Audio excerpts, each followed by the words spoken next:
adjusting my own levels. Hey, everyone. I'm going to make you a drink. I know. I totally want that. I'll be there in 2.5 hours. I know, absolutely. Anyway, so welcome to Untimely Heroes, a story of 4 investigators on the hunt for the truth of reality in the dark gothic city of Fallen Drift. It's D&D 5e, mature topics. It's going to be who the hell knows. We have no idea. This is our first time that the group is actually coming together. So, hi! Hi. Oh, man. I'm excited. So, I'm going to kick this off. My name is Steve Kraus. I'm the creator of Evanel and the DM because these people said that they would allow me to tell a story with them. So for that, players, thank you so much for allowing me to do that. We are going to be kicking off in Fallen Drift, and this is for those of you who have been following the character preludes. Absolutely I had an absolute blast with those things. And we found out that Fallen Drift is a city in the northeastern portion of a continent that longtime Evan dwellers may know of, called Erin. Back in the Fourth Age, that was like dark fantasy. In this case, it's more like an industrial, steampunk, dark Victorian, Lovecraftian type of environment, and that's where our story is going to kick off. Quick little fun fact about Fallen Drift. It is a city that is actually relatively young. It was born maybe about 250 years ago, born out of a settlement, and has since grown up. And without a war or anything like that, and just the way that things run there, technology has allowed Fallen Drift to become the preeminent city when it comes to these things. And so there's a lot of experimentation that takes place in Fallen Drift, and I guess that's what this game is going to be about. It's about you guys trying to find out that kind of stuff. So there you go. Yes. All right. Really is going to be bad curious. It's going to be what? There's going to be experimenting. You know, college days. It's all yeah. We're all playing tieflings. So that was good. Dude, that was good. Thank you. Anyway, when do you guys take it from here? It looks like Shahid's first. Oh, Shahid is first. Hey, what's going on? I'm Eric, character Shahid al-Zafar. So what are we doing? We're doing like who are you? Classes and such? Who are you? Who am I? Shahid? Yeah, who the fuck are you? No, Eric. Dick. God, who am I? That's such an existential question. Who am I, right? I mean, let's answer Shahid. That's a little easier. So Shahid is our warlock buddy. Hey. What is your name? Right? Eric. My name is Eric. Eric. Eric. He said That's the Eric. first Oh, thing you I did say said. it? Oh, did you? Man. Let me adjust my friggin' audio. Yeah. My audio's off. Oh boy. Marker? Hey everybody, I'm Eric. How are you? Hey. Hey, Eric. Hi, Eric. And What else would Eric, you like what to know about me? are you playing, Eric? So I'm playing Shahid al-Zafar, who is our local neighborhood warlock, Miradil. Let's see, a fun fact about Shahid. He actually used to build model trains as a child. So he actually found a lot of peace and comfort in that. And that's actually something that he truly loves. So yeah. Question about There. that. Did the Potential model train scream human screams? Were they also hype It trains? did now. Because- It was hype trains, baby. Because we just got into a hype train as soon as you said you Ooh, build level model 2. trains. Ba ba ba ba.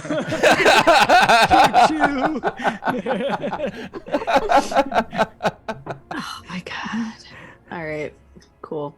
Renault's next. I am indeed. Hi, I'm Kevin.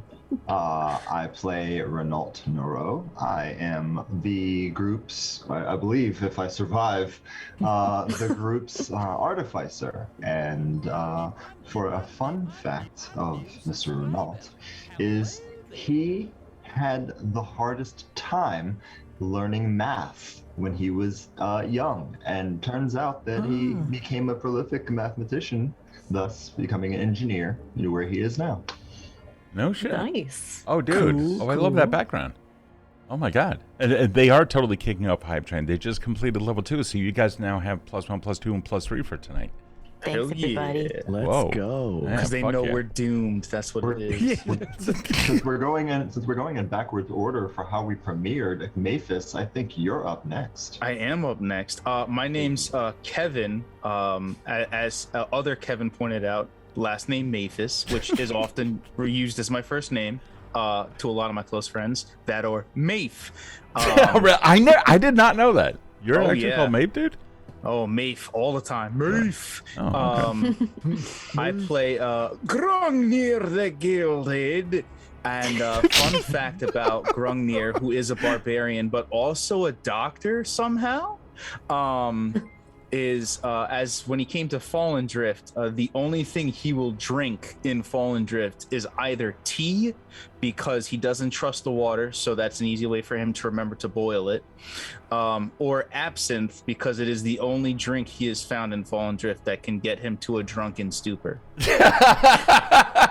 Absinthe. Okay. All right. Excellent. I have to start taking notes down. I mean, I could just write about it in my character journal That's right. on World Anvil to Are you- anybody in chat Oh. who is interested. Ooh. World Anvil, you say? Yes. This is our World Anvil plug. Hello, my name is Erin. I play Ophelia Moore, who is the bard, believe it or not, of Smoke and Mirrors. She is a seance illusionist, and her fun fact of the day is on very special occasions, on her birthday and maybe whatever, do you think Christmas is still a thing No. in the Sixth Age? Did it not carry over? Christmas? Not even Chris's mess. Yeah, Chri- Chris's mess. Do you Oh, think that carried Chris's over? Matt. I was gonna say, we're not. Yeah, not Christmas. The Evandale Christmas. There's I don't an- know. Whatever. If there's there's an if it Evandale didn't, then Christmas? there's another day. There's Twice a probably year. like a winter solstice. Yeah. Sure, of course there is. Yeah. Twice a year, she will not cook for herself. Instead, she'll order carriage DoorDash? catering.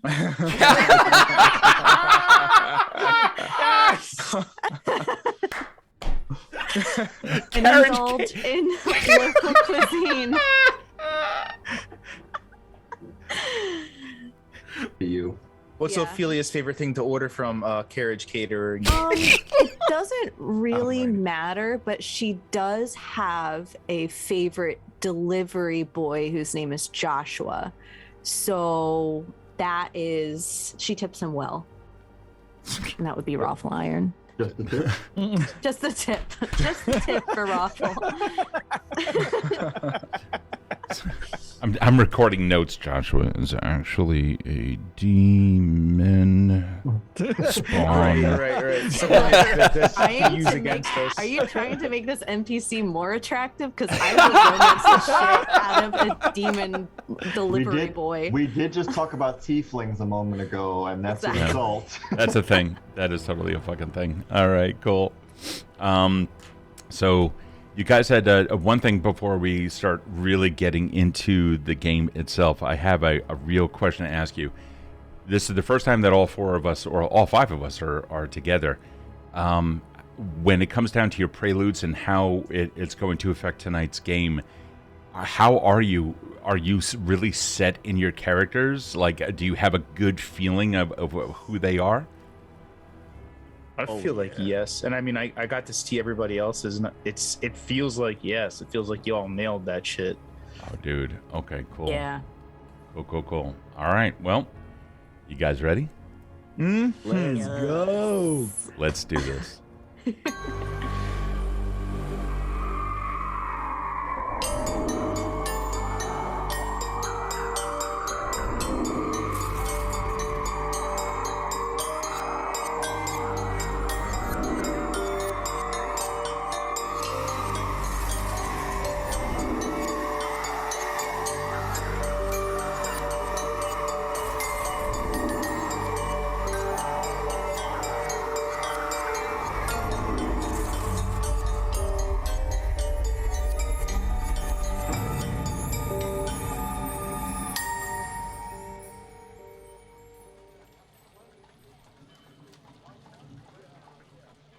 With the night air all around and 3 of the 4 of you standing around a fountain with an old man by the name of Otto.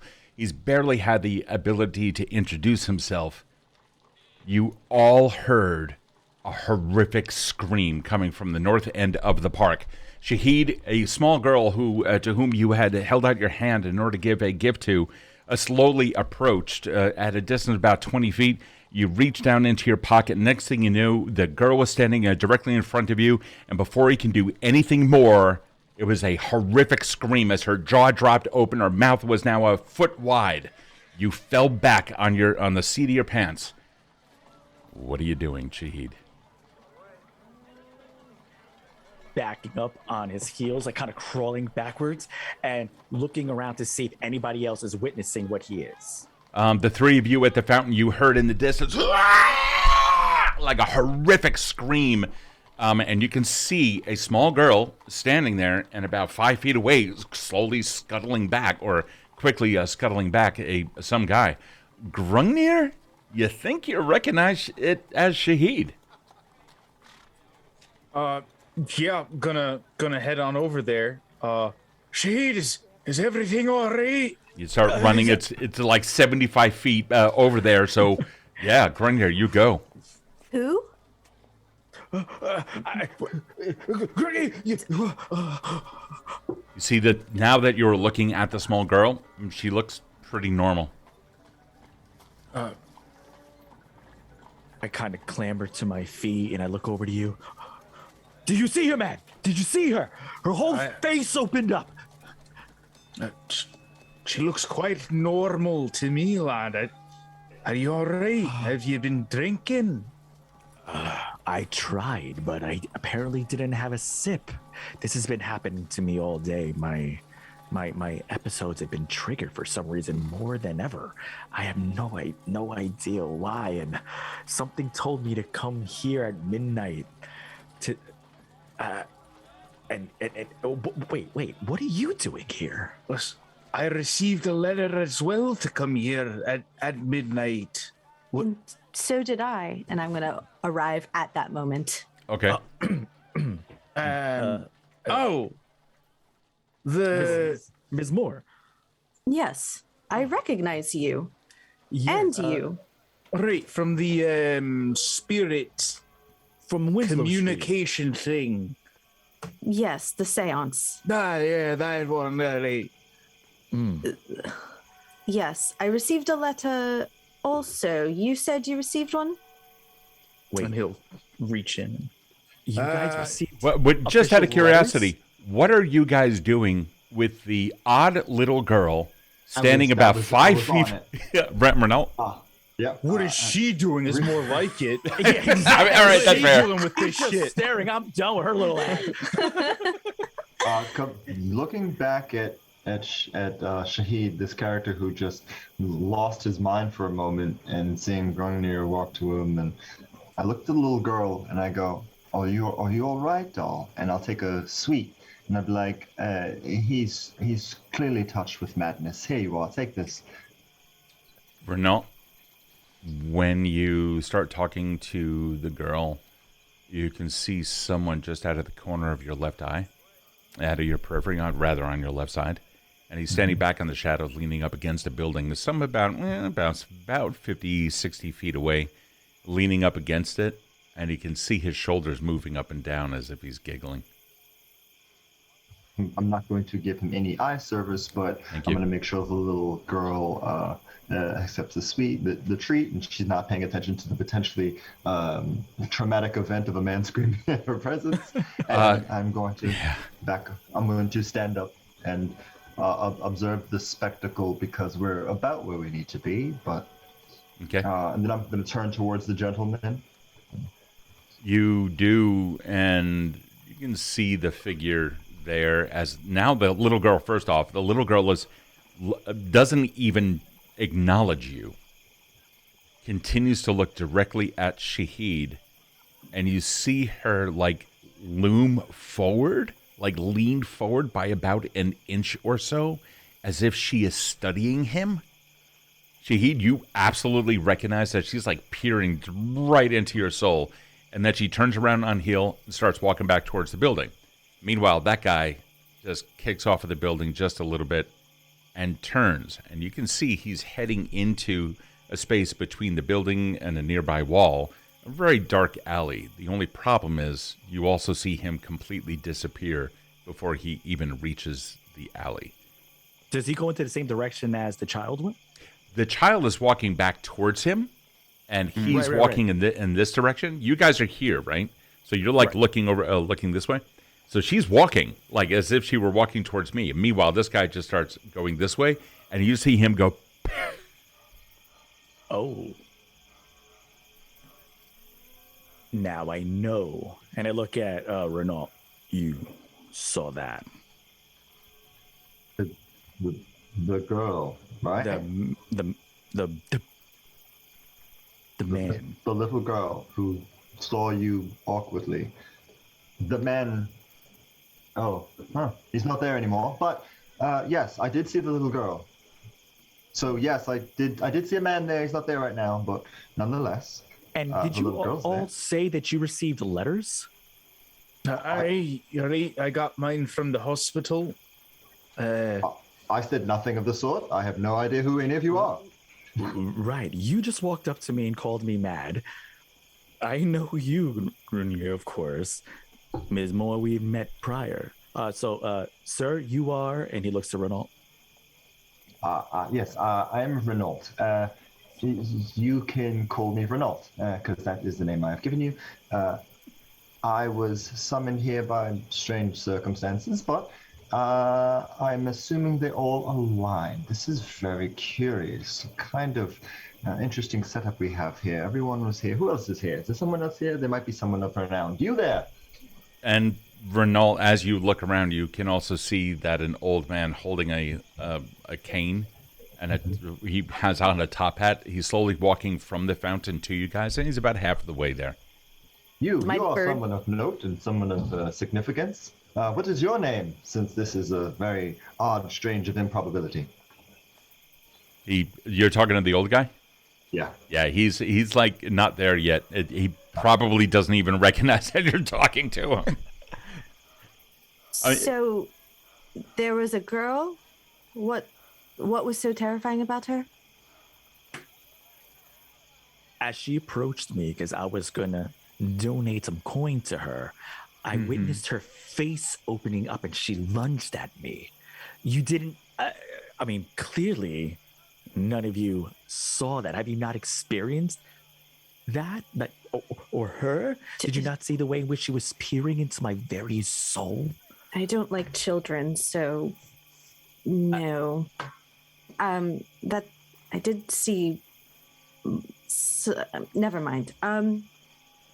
What? I have a theory. If you don't mind, what did you say your name was, young lady?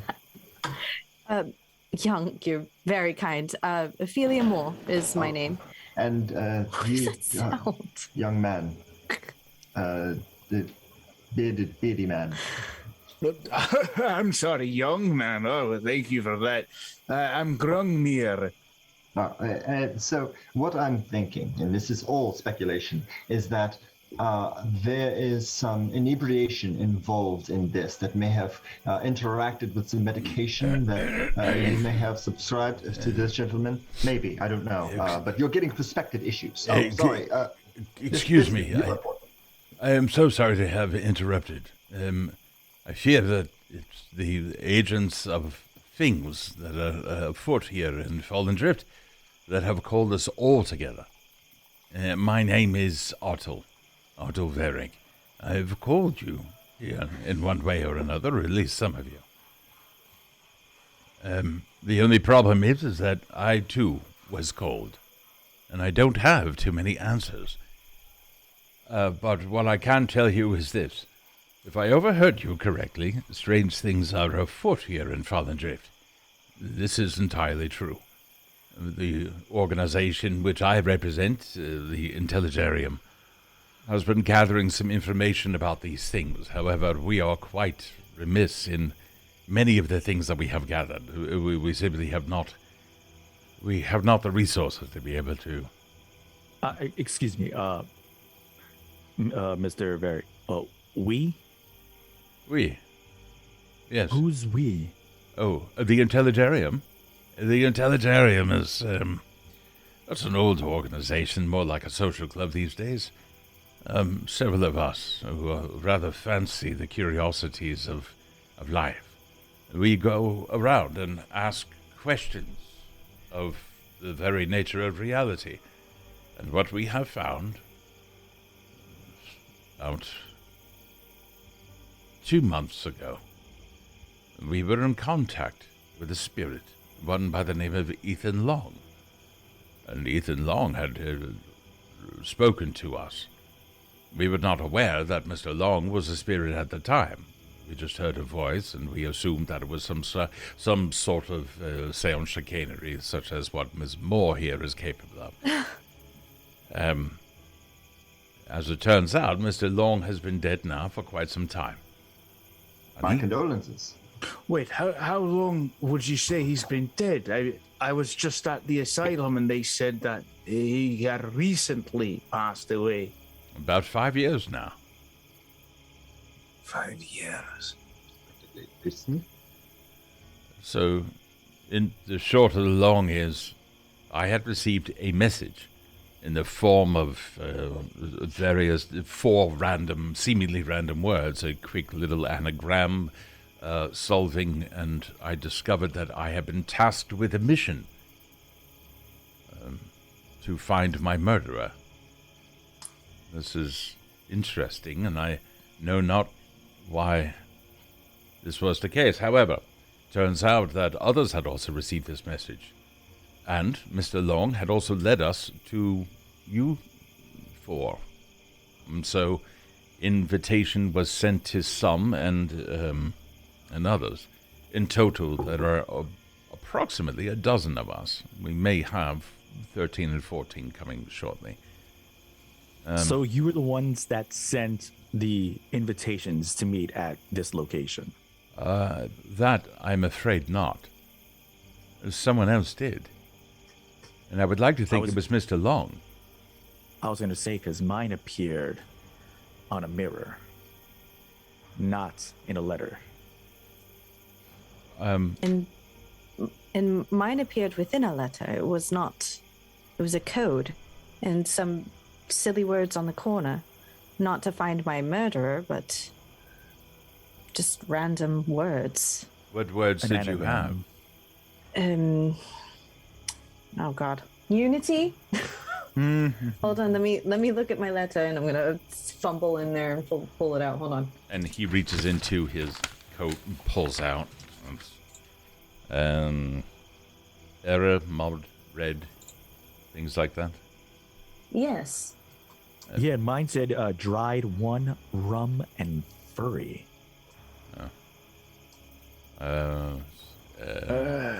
Seems All to track. pointing back to that same find your murderer. Yes. Mine were, let's see here. If I can, he's like holding it further away. I found it. What was yours? Unify? What's the other one? Mud, error, Unify. red. Mud. Yes, mud, error, and red. Yes. Mine was indeed furry, rum, or. So rearranged, it spells find your murderer. Yes, someone likes to play games. Right, yes, people kept repeating a phrase to me that rearrange would also mean that.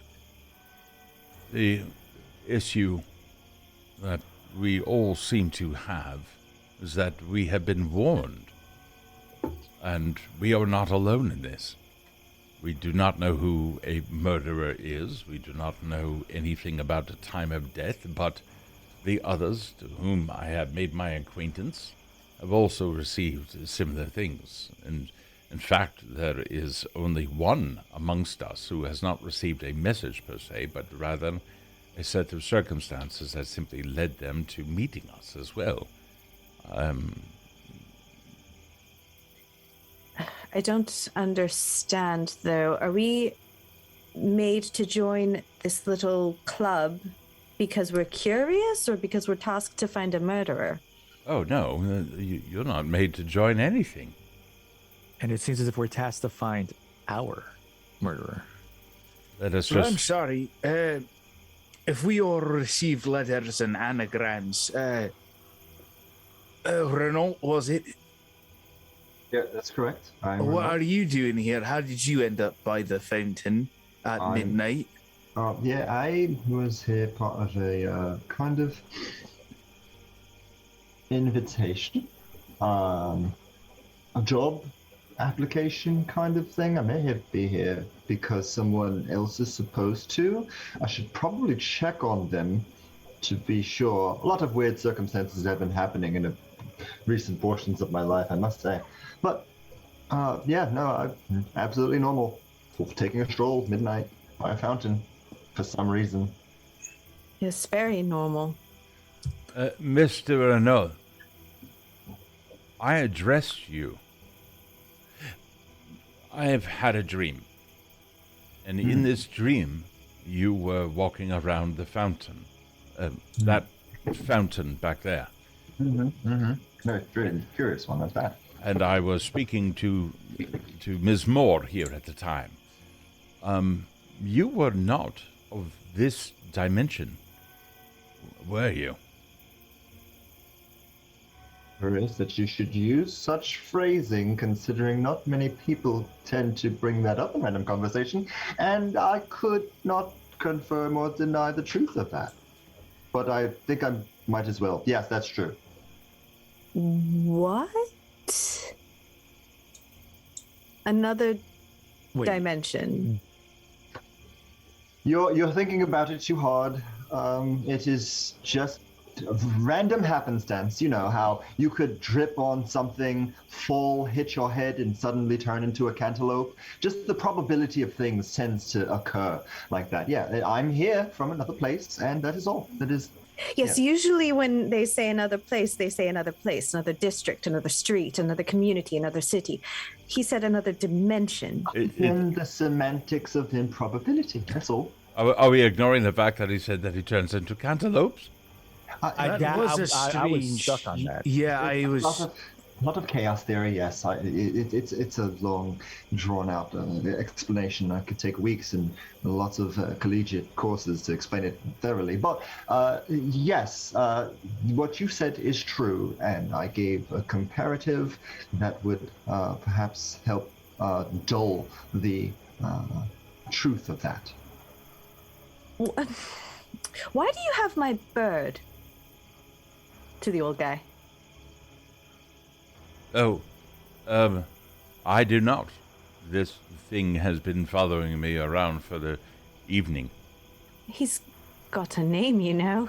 I sincerely apologize. To be so rude. I'm gonna hold up my arm. And yeah, the crow comes over to your arm. I do Come not. here, hubris. Hubris? Yes. Hubris. Of course, I don't have much of one. I am a woman, after all. Ha ha ha. Oh, you do that here? Hmm? Oh, nothing. I was just curious. I'm actually kind of curious now what kind of place Fallen Drift is. I play games to escape our shitty areas. I've heard through many studies in sociology that over time it goes in and out of the different types of groupings that are segregated against by the masses and their culture, and then there's intertwining, and then there's flourishing, and then it goes down, and then it goes up. And one of those things happens to be based off of what you are born into. And assuming you, Miss Ophelia Moore, you said your name was? Yes. Yes, Miss Ophelia Moore. Yes, you are, I don't think, faring, you wear different garments. I'm guessing that you have come against some discrimination. Mr. Renault. Yes. Forgive me, sir. Oh, you're forgiven. We are here tonight to discover a murderer. One that is supposedly going to take all of us out. There are dimensions at play. There are different times. 3 of mine come from before and after this moment of time. I'm very curious if this is also true for the rest of you as well. Most of us have lived our lives in quite peace here within the city. And just over the course of the past week or so, 3 months ago, of course, we had received contact with the spirit, but really only in the past week have things occurred. This very park, as he turns around and he looks at a tree in the distance that looks like any other tree, and then you can see, as you stare at it, the upper portion of it, as if in a very clear diagonal line, kind of looks like it almost has the projection of fire over it. When did that... Is that on fire? Like, You see that Real. as well. Now you're all seeing it. Yes. Why are we seeing this? I have noticed that around the fountain, things seem to be a bit stranger than usual. You don't say. Oh, have you seen the weird beast dog things? yes, in here, Some wait, what? inside my planchette, which I found, weirdly, on the street. You saw one in there. I was talking, it just popped out to me and it was much bigger than what could fit in there, I guess. No, spatial I don't things want to are look weird. through it again, but Oh, yes, So another charlatan dropped their planchette on the ground, to which you found and observe. no, this beast. looks just like mine. Looks like yours or is yours? Charlatan. Could this perhaps be the murder weapon of this killer? Perhaps used to trick you into looking through it, seeing a demon dog and scaring yourself half to death? Well, I've looked through it twice, so if it's half to death, then I'm already dead. Are any of Well, you it at is all familiar with medicines at all? Or perhaps any additives that may cause hallucinations? Things I that could take a look at it, yeah. Then maybe that's something that could happen. Just a suggestion. I don't know much. And he'll pick it up and he'll feel the glass portion of it. Smell his fingers. Give me a stone cutting. a stone cutting. Whoa, Ooh. that's weird. Oh, let me go Excuse to. What is that? So that's history. Where's history? Yeah, it's history, and I think you have like a you're considered proficient in it. I got a cool. 7, but hold on. What is description notes? Features. Here we go. So I got good stone cutting. Whenever you make an intelligence history, you are super. Okay. So I got a 10, unfortunately. That's okay. A 10 for you it's easy. Nice. Yeah, you feel it, and it has a slight soapy texture to it. It's been about 20 years since you felt anything like that, and it wasn't here. The material is familiar, but not to this area. It has a soapy texture to it. Much reminds me of some of the stones from where I'm from. I've only been in Fallen Drift for about 20 years now. As Before that, as you run your finger over it, you kind of hear something in the background, but it's definitely more memory to you. No one else can hear it. Grungnir! Grungnir, help me, lad! You got to help me! You remember, it was in the door. The crystal in the door. before that, I was with my friend in a mountain, and there was this strange passageway and a trapdoor that closed on us, and that material of the door was very much a similar material to this. And you said when you looked through it, you saw hellhounds? Yes, all sorts of beasties and nasty invisible creatures. And he'll hold it up and look through. Be careful, one lunged at me. You can see that the world is upside down the way that you're looking at it. It's very far away. It's very dim. You're going to have to get a little bit closer to your face. Just on the other side, something like lunges out towards you. All you see are teeth. Yo, okay, man. Well, I have become a believer.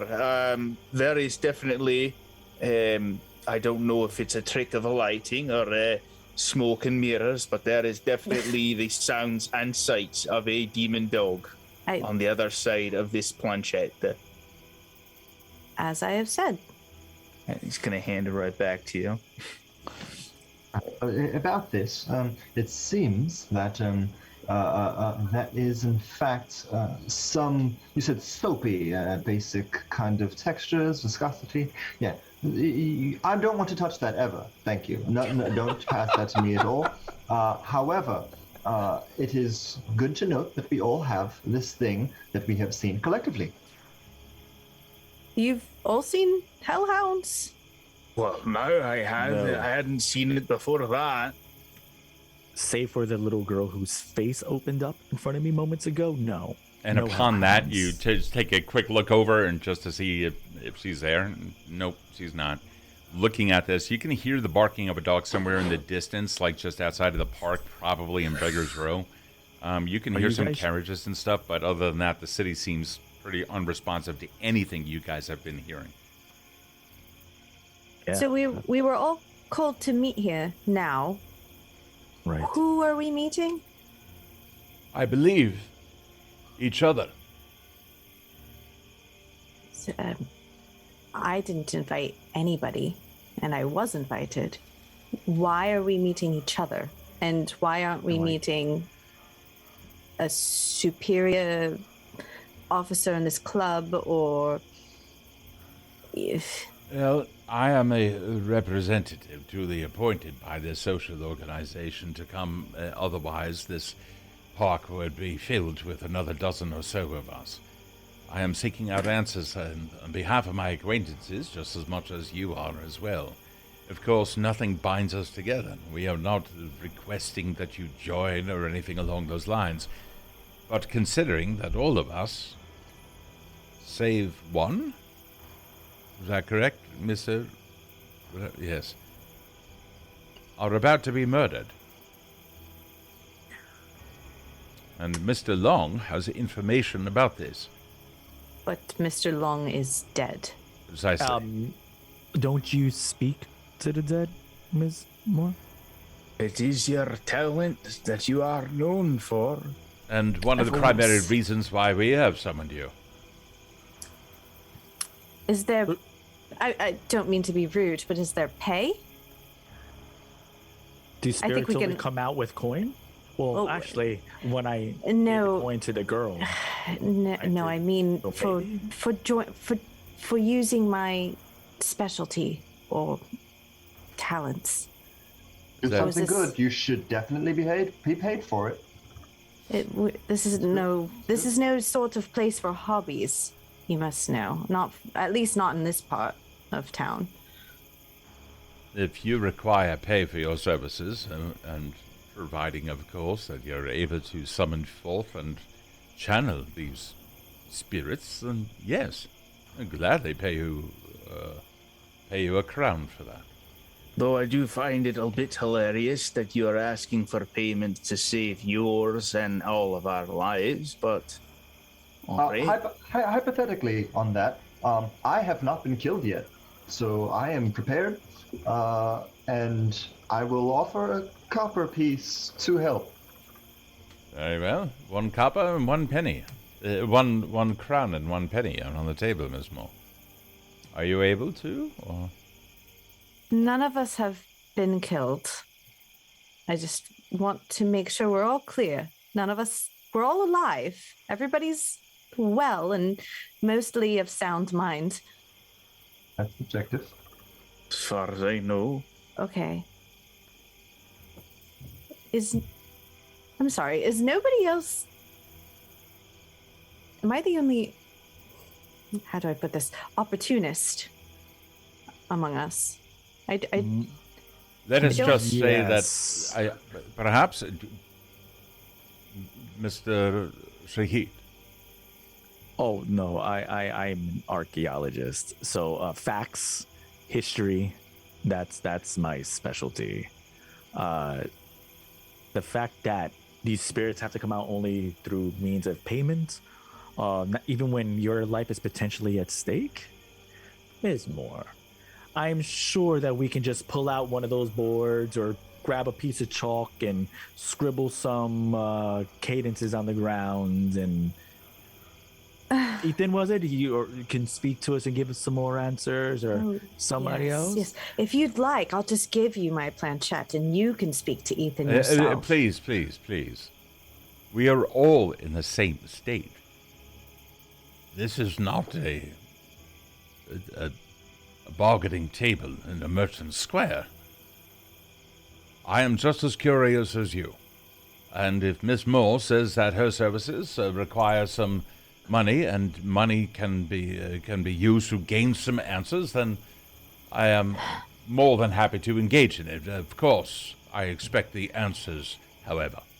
I expect very clear answers, and I expect Mr. Ethan Long, whom I've come to know on some level. No, it's not necessary. I was paid tonight. I'll be okay. Keep your coins. I'll do what I can. Very well. May I ask for what you all have engaged in recently that may have awoken whatever it is that you have been seeing? Me, I shall start. I've had moments of deja vu, of reliving life, seeing things before they occur. I've also had knowledge of people's names, but only if I've come in contact with them for approximately a day. I've seen them here and there. Knowledge of them then comes to me. And lastly, I see the spirits. I too have experienced deja vu. Tonight, actually. Thrice? 4 times? Three men. What did you... Yeah? Three men, the same each time, approaching me unkindly. Were 3 of them, like, quite buffoonery types? They all are, darling. The thuggish ones. Yes. Oh, there's some difference between ones who are esteemed collegiate educated, but there are some that are less than so and try to steal. I'm sorry, continue. They were of the thuggish variety, yes. Oh, okay. Cool. And they surrounded me 3 times and tried to, I would assume, attack me 3 times, but were unable to. One of them, there was thunder, but I don't see any, like, storm clouds. This roaring sound of thunder, and their ears were bleeding, and they just looked stunned. I've never seen that before, but once I would turn the corner, they were back at their meeting place. And this happened over and over and over again. I thought maybe I would just go home, but when I turned to go back home, I was at the fountain. If I may, would it be too much to ask if, given the late hour, if we were to accompany each other to, like, let's say, a cafe or something along those lines? I feel rather peculiar standing around here in the middle of the open. Yes. Yes. Okay, cool. Yeah, you managed to get to a place. There's a nice, like, okay, cool. coffee house that serves at this hour. We all make our way there, and it's not too much of a problem. It's nice and quiet because it's now about 1 a.m. And it is open. It's one of the few places that are open. But all of you who have been in Fallinger for some time know that these kinds of establishments typically open up right around this time, again, through the day. Coming into it, it's cluttered and creaky, and there's a couple of people here and there, and looking around, you realize it's actually kind of cozy and warm. There is a nice little table somewhere in the corner, absolutely befitting low conversation, and there you go.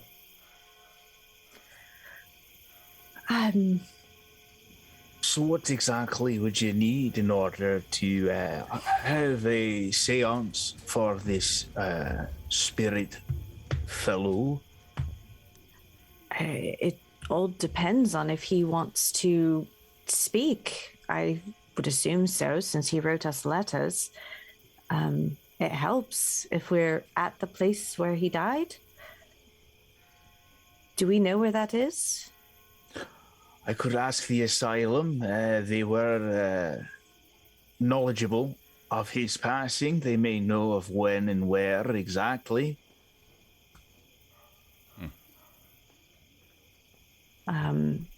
But yes, other than that, just what Mr. Shahid, was it? What he said earlier, the scribbling of the chalk and the moving of the board. That's really all you need. I am a bit concerned. According to these letters, he is a fan of riddles, it would seem. Do you believe in his communication? He will be hard to understand. Perhaps. I don't know anything about him. Mm-hmm. Usually when I meet with a client, they're able to tell me about their loved one very intimately, but nobody here seems to know who he is. I could maybe read some file on him at the asylum, or... Surely they should have files of those who had worked there, and they said that is what he did there, so they should have something, I suppose. As a curiosity, Mr. Long, I believe, was working at the asylum 5 years ago or so, if I understood this correctly. But my curiosity comes from this. Do not the spirits speak directly to you, or must you rely upon slates and tambourines and what have you? They've always relied on the slates and tambourines.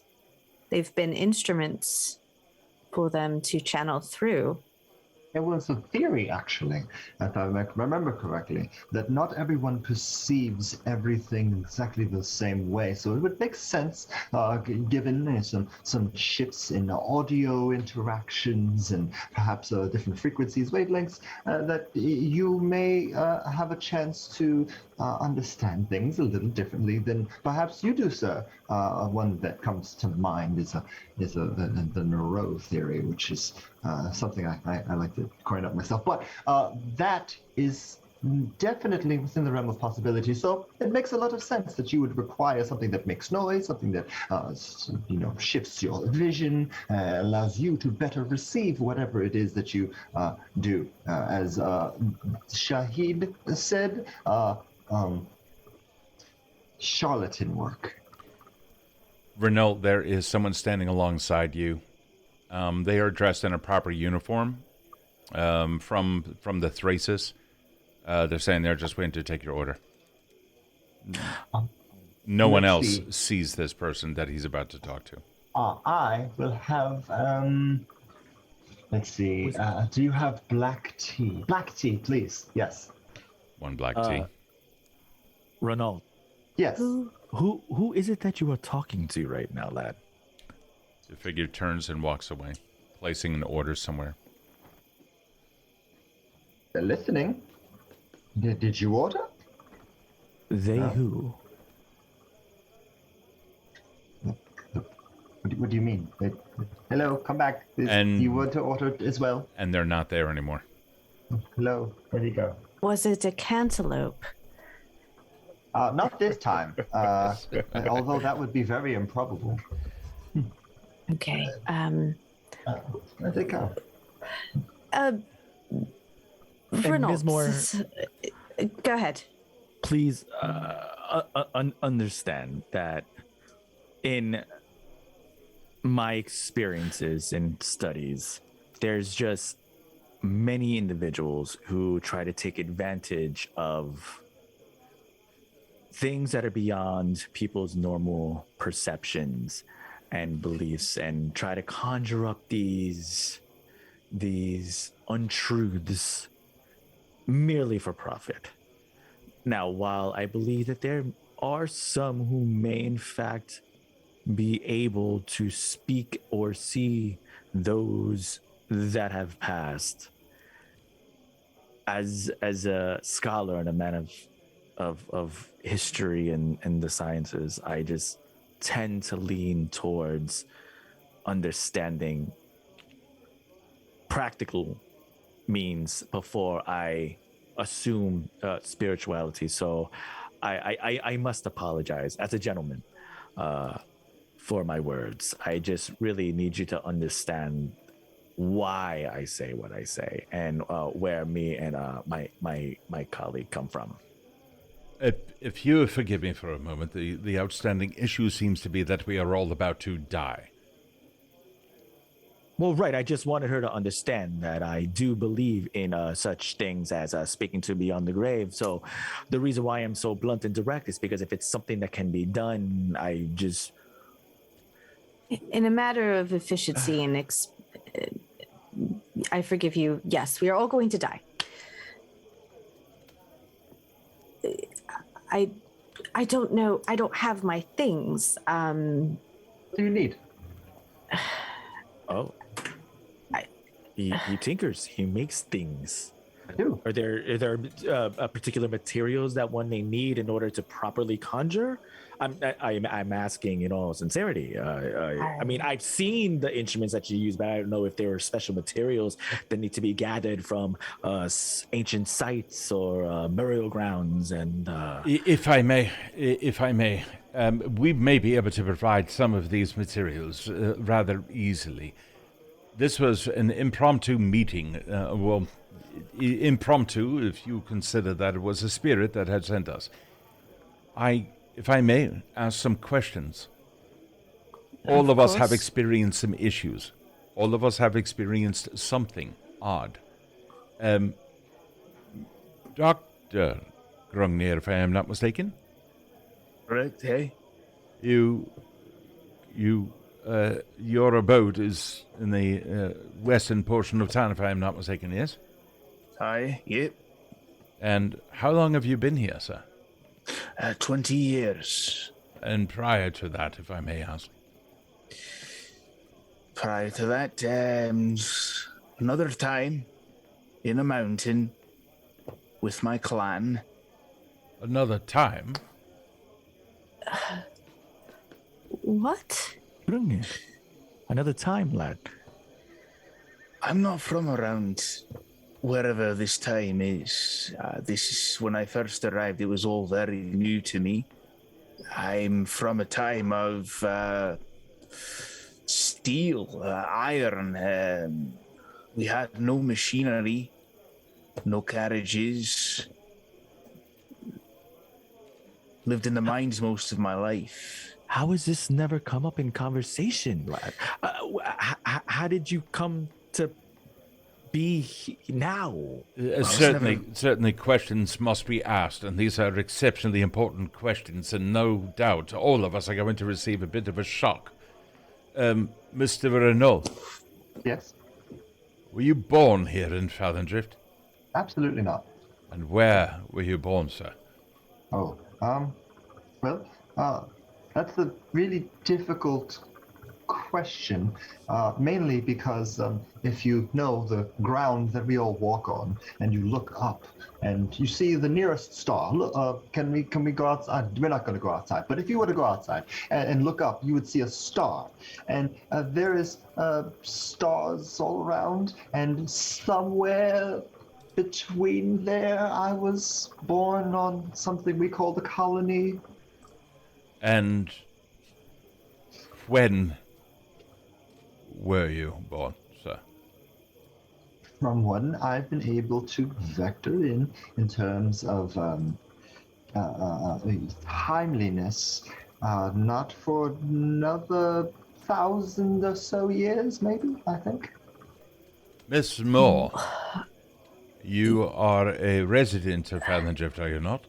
Of course. And you, As we all should be, I would hope. well, you were born here in Fallandrift, were you not? Yes. And A native. did you go through any odd circumstances in order to arrive here, with the exception of time flipping backwards and forwards and you encountering those three brutes? No. Every day was the same. Here, 2 feet on the ground. I see.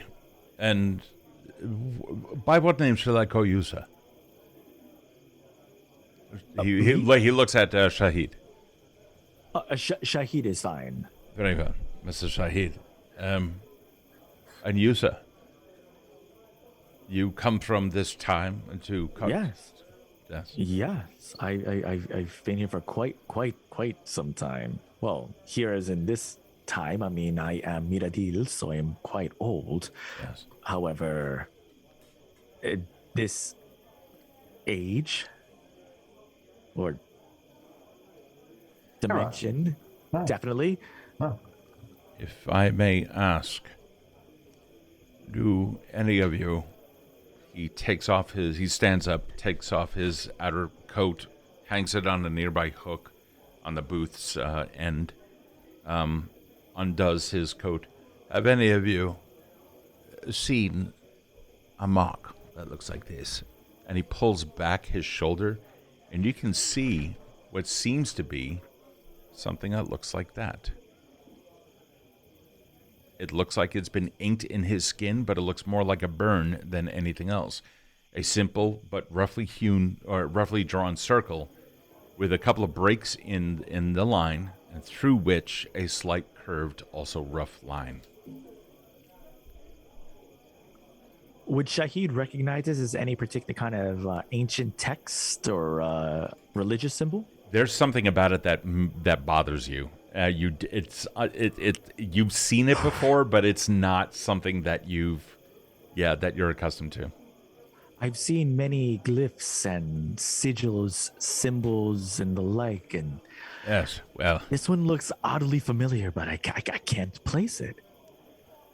the question is, do we all bear that mark? Because I don't. everyone else that I know does. I can assure you, I have never seen that mark on me, and I'm going to look. Yeah, sure. Yeah, you peel back, you try taking a look. It's kind of difficult to see from your angle, so you kind of turn around a little bit. And I trust the doctor to examine my body. Here. All right. yes, I'm not familiar with that symbol on mine either, but I can certainly. Renault to start disrobing.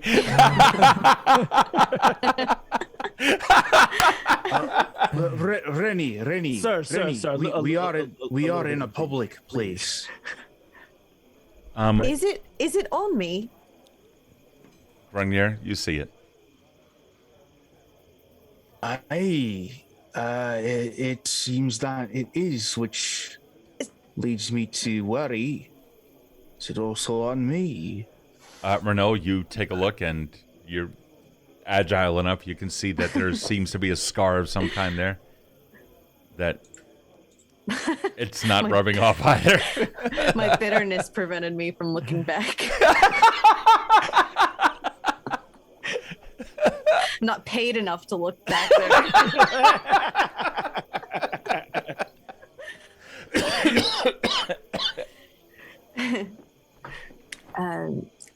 This has never been on me before. What?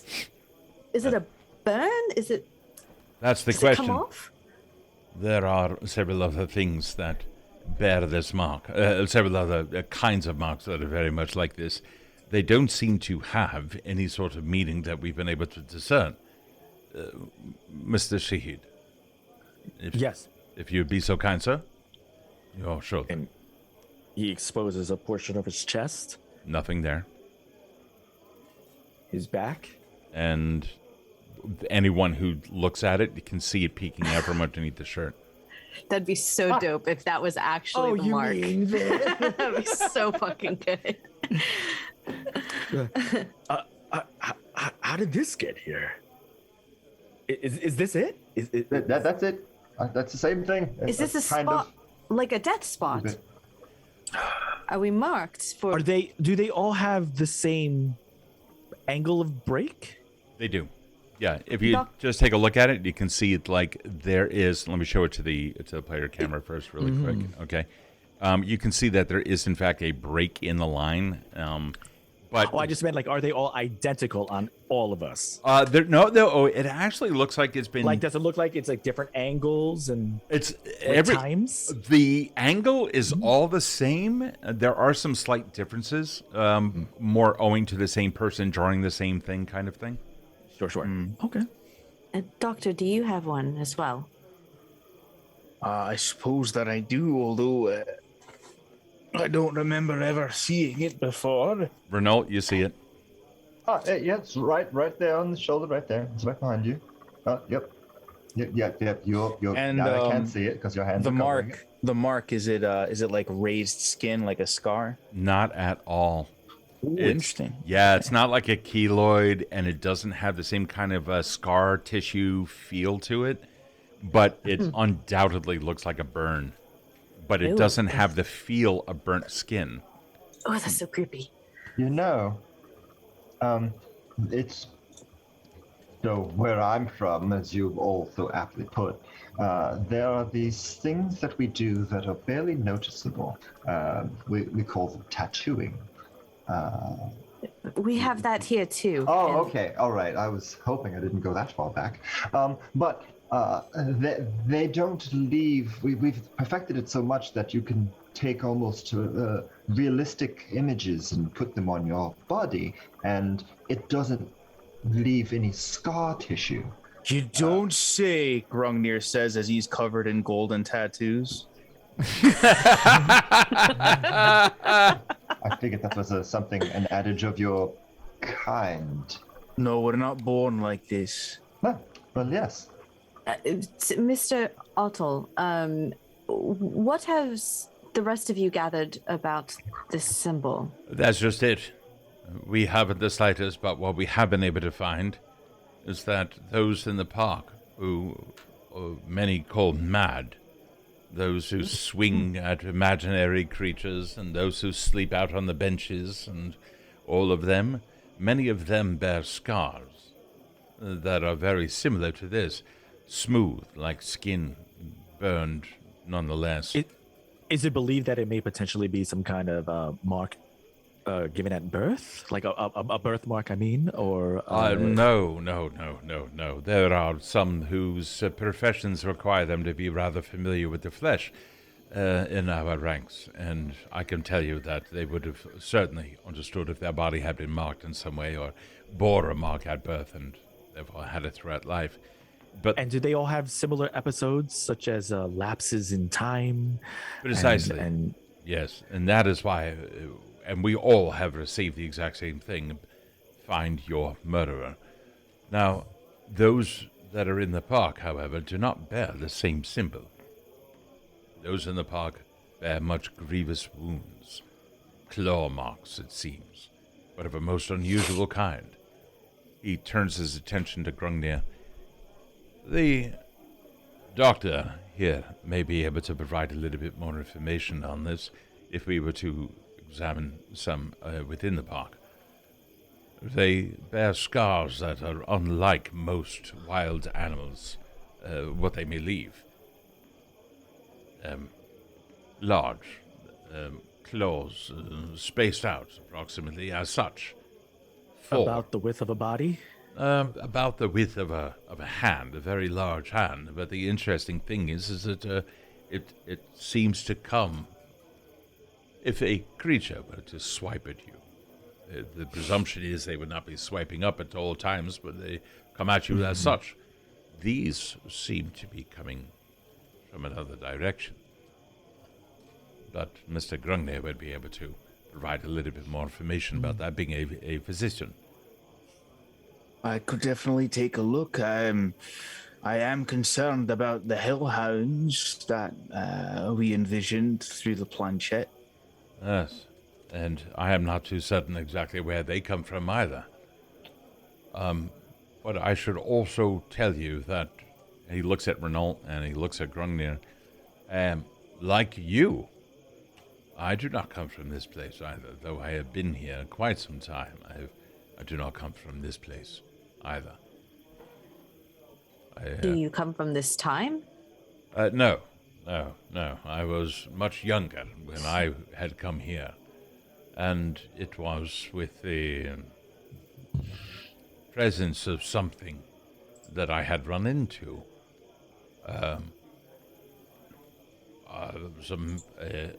individual in armor of sorts, a rather old-fashioned armor, an ancient armor, and thrust his hand out towards me and hit me right here.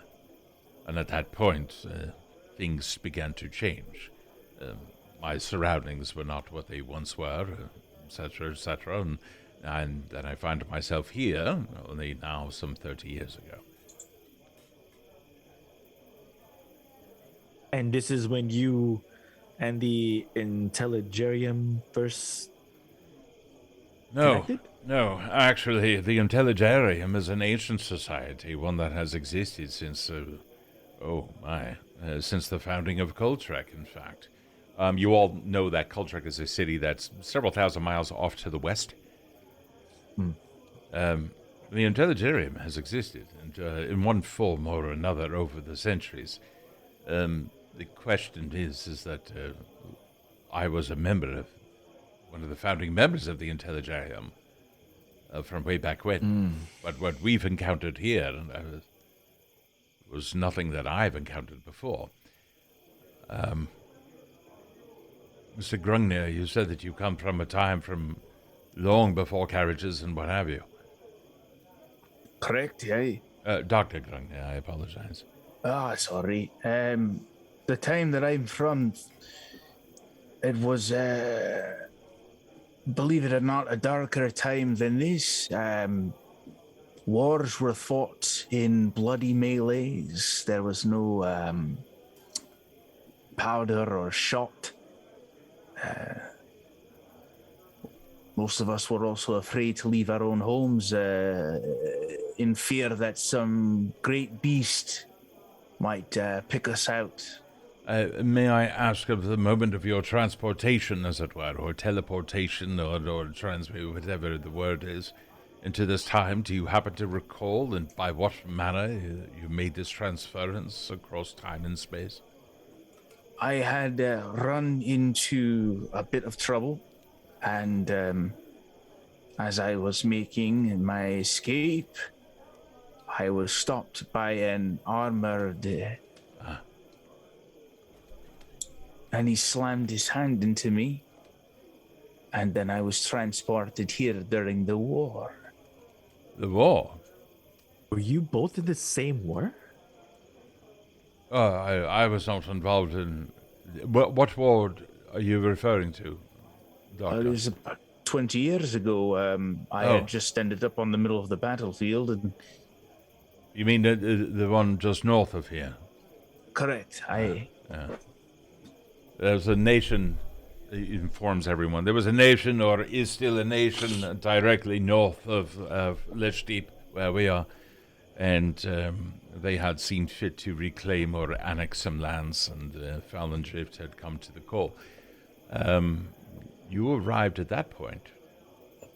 Indeed. And you had said that you had met an armored person as well before you got transported here, yes? I did, yes. And the rest of you, have you ran into this armored individual? No.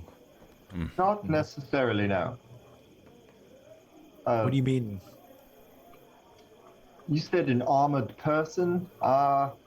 Not the same thing, but similar. If you don't mind? Similar to an armored person, go on, yes.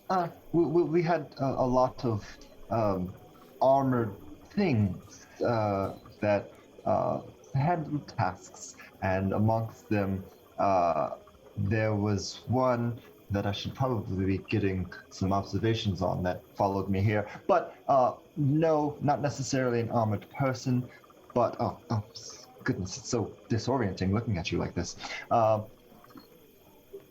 It was not the cause of me getting here, though.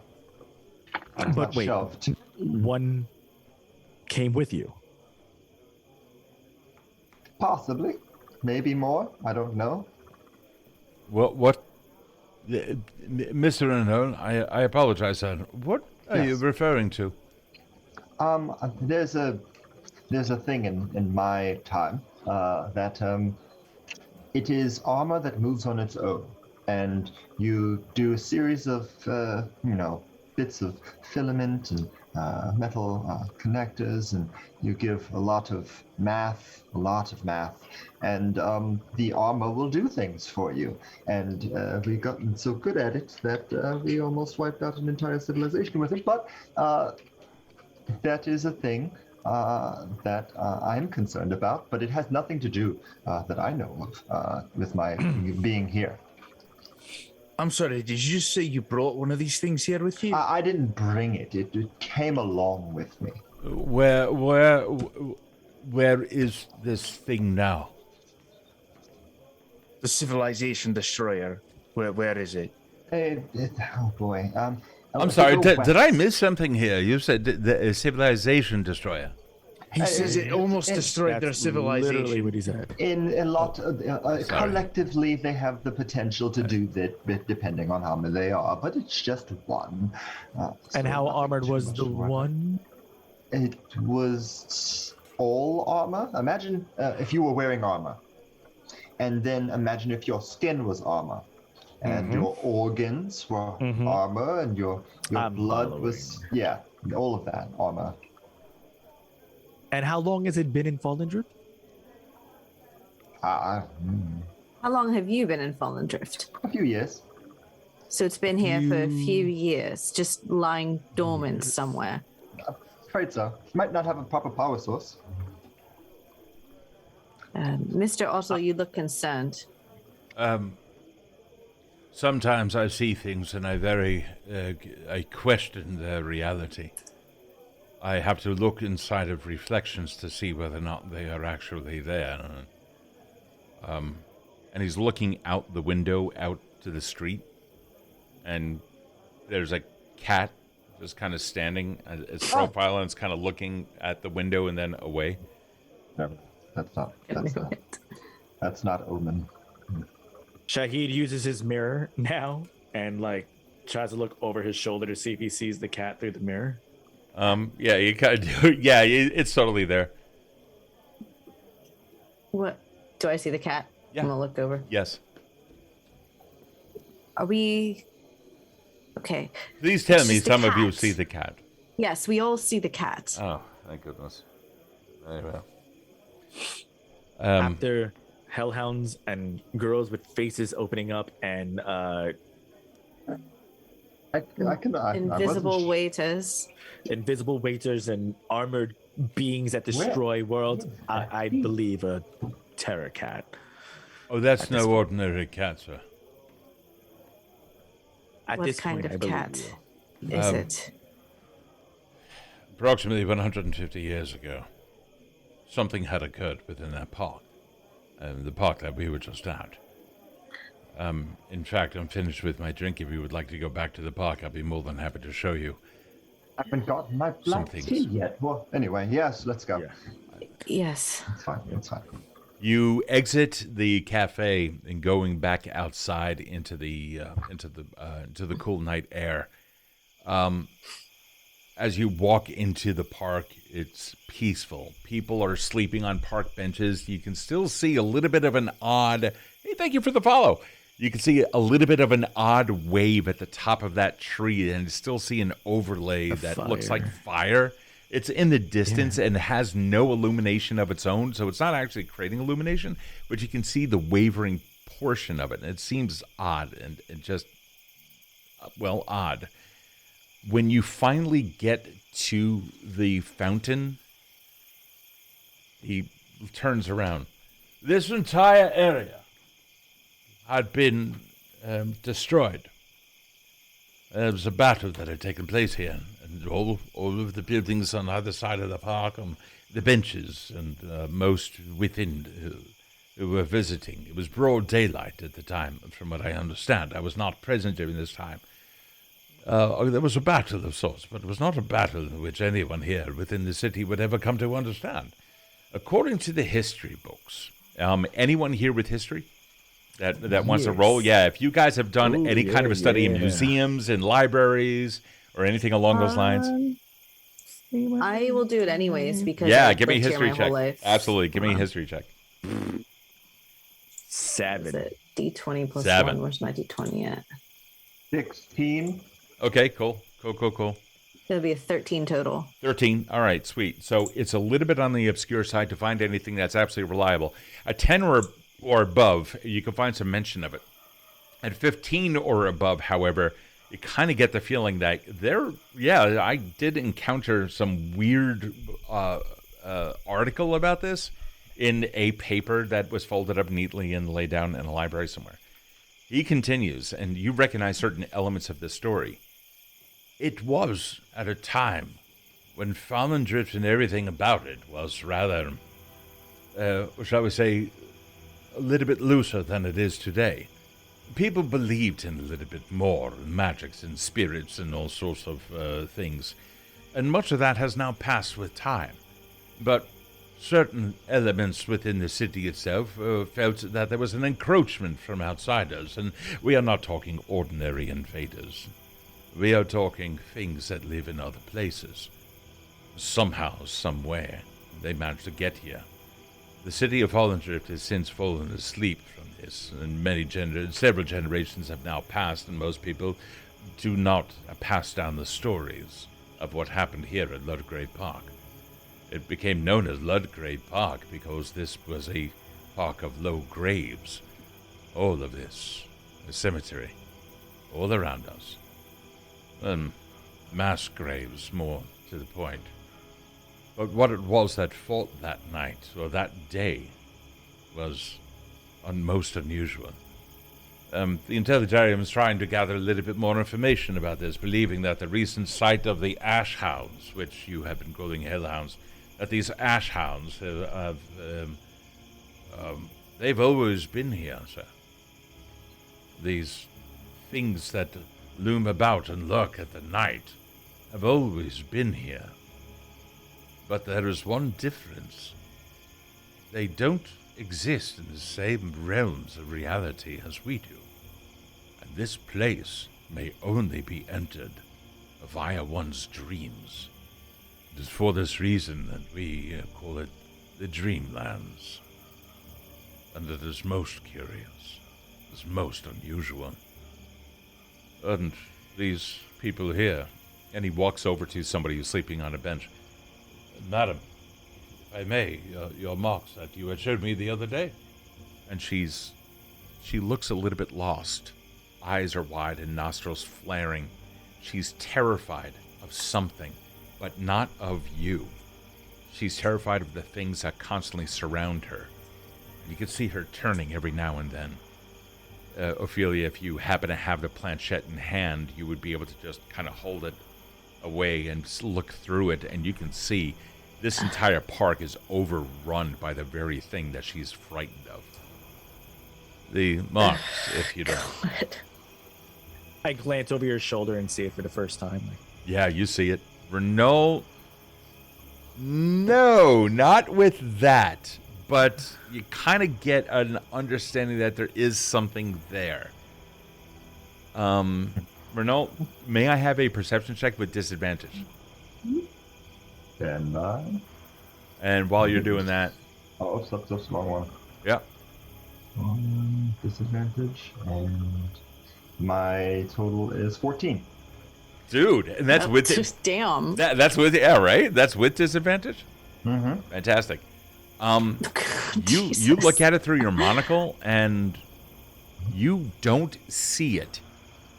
But you understand the effects that physical objects are having upon the reality surrounding them. So if something were to run through a pile of leaves, you would see the pile of leaves burst. That's essentially what you see, but the effects of their interaction with their world are acting as an overlay on the reality that everyone here is now sharing. Madam, the scars upon your arms, please.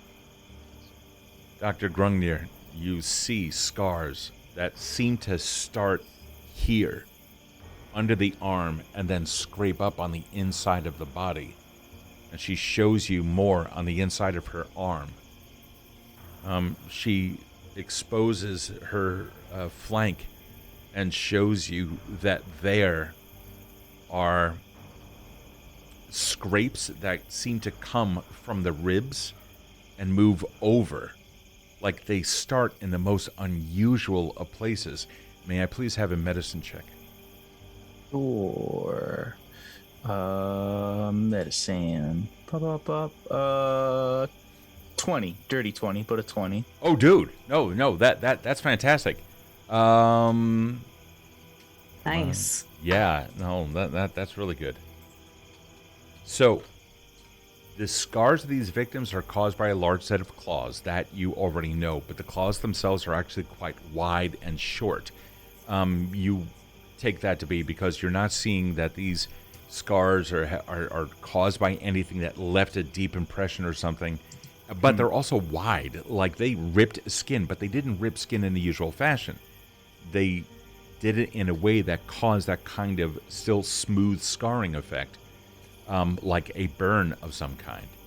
But with your 20, you also pick up that it seems like everything about these things had occurred in reverse. Like somebody would have to, they either, when you attack, the claw comes down. You're not really going to see somebody swiping up or something along those lines, right? You tend to come down or across or what have you. It seems like because stuff is starting here in the ribs and then moving over, that the placement of these things is just odd. This is not by a normal creature. Doctor. Yes. There's you were assessing something in relation to markings and the way creatures react.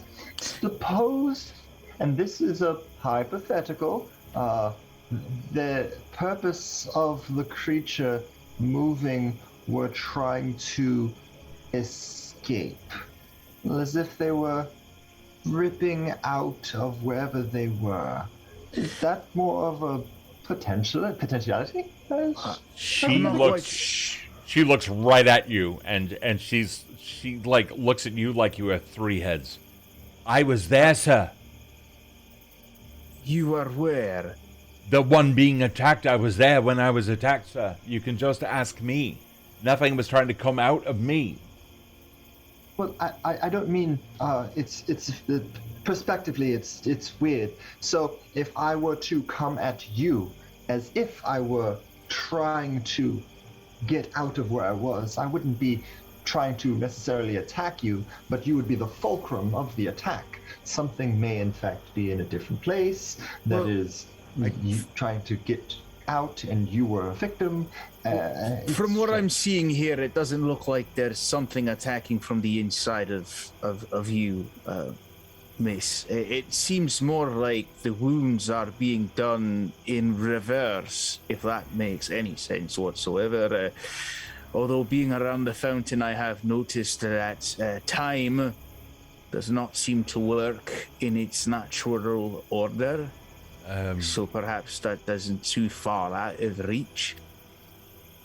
I had wanted to say thank you so much, Lenore. I truly appreciate it, and I bid you adieu. He helps put her coat back on her. It's completely threadbare. Tucks her in on the bench, and she lays down, one eye always open and scanning, watching. As he's putting the jacket move. back on her, do I notice any kind of markings on the jacket itself? No. Very good question. No.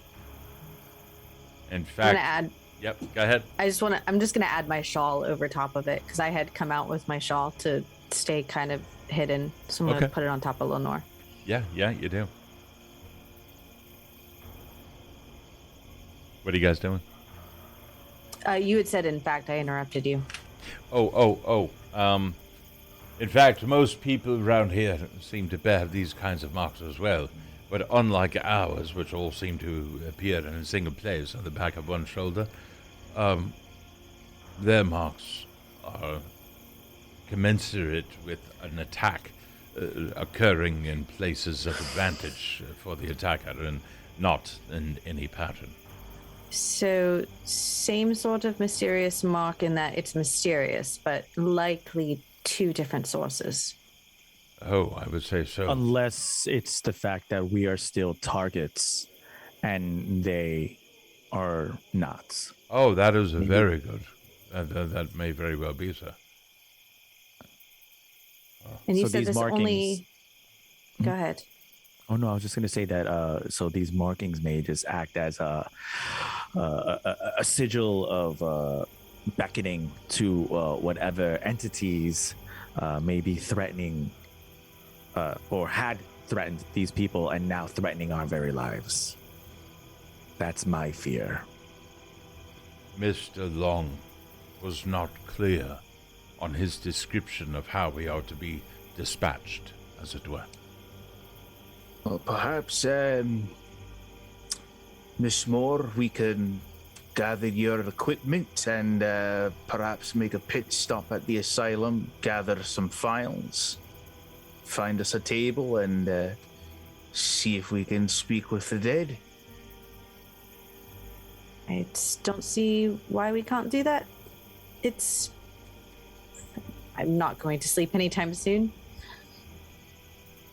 Grungnir, do we know if Mr. Long passed in the asylum? Well, when I had visited, they had said that they recently had 2 employees pass away. I don't know if it was there at the asylum, but his file should be able to help us find out a bit more.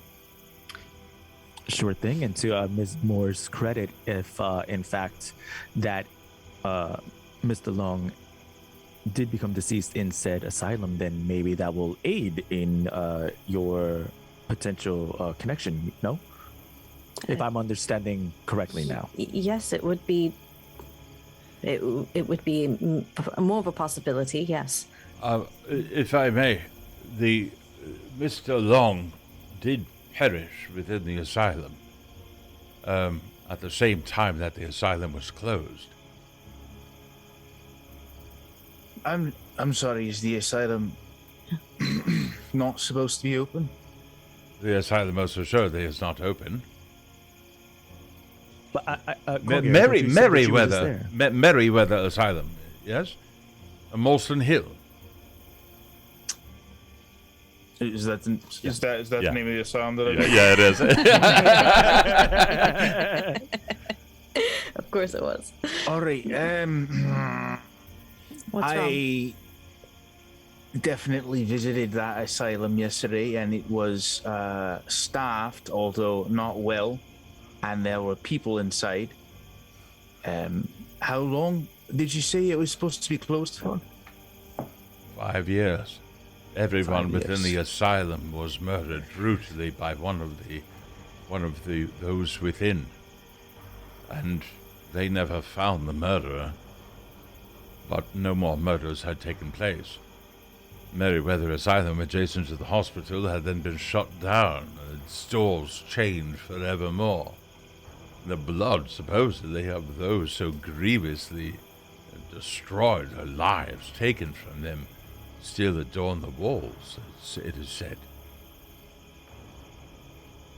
And you say you've been there? Just yesterday, yeah. Before I came here to the fountain, I had visited. So not even yesterday. Today.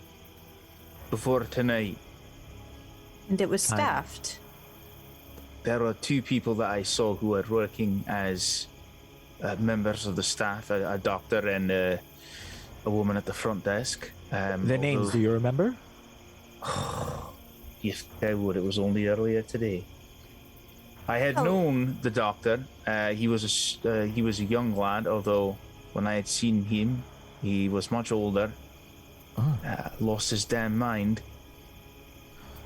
Said he was performing stabbing at their brains, lobotomizing people, turning them into soulless creatures. I think we might need to break into the asylum.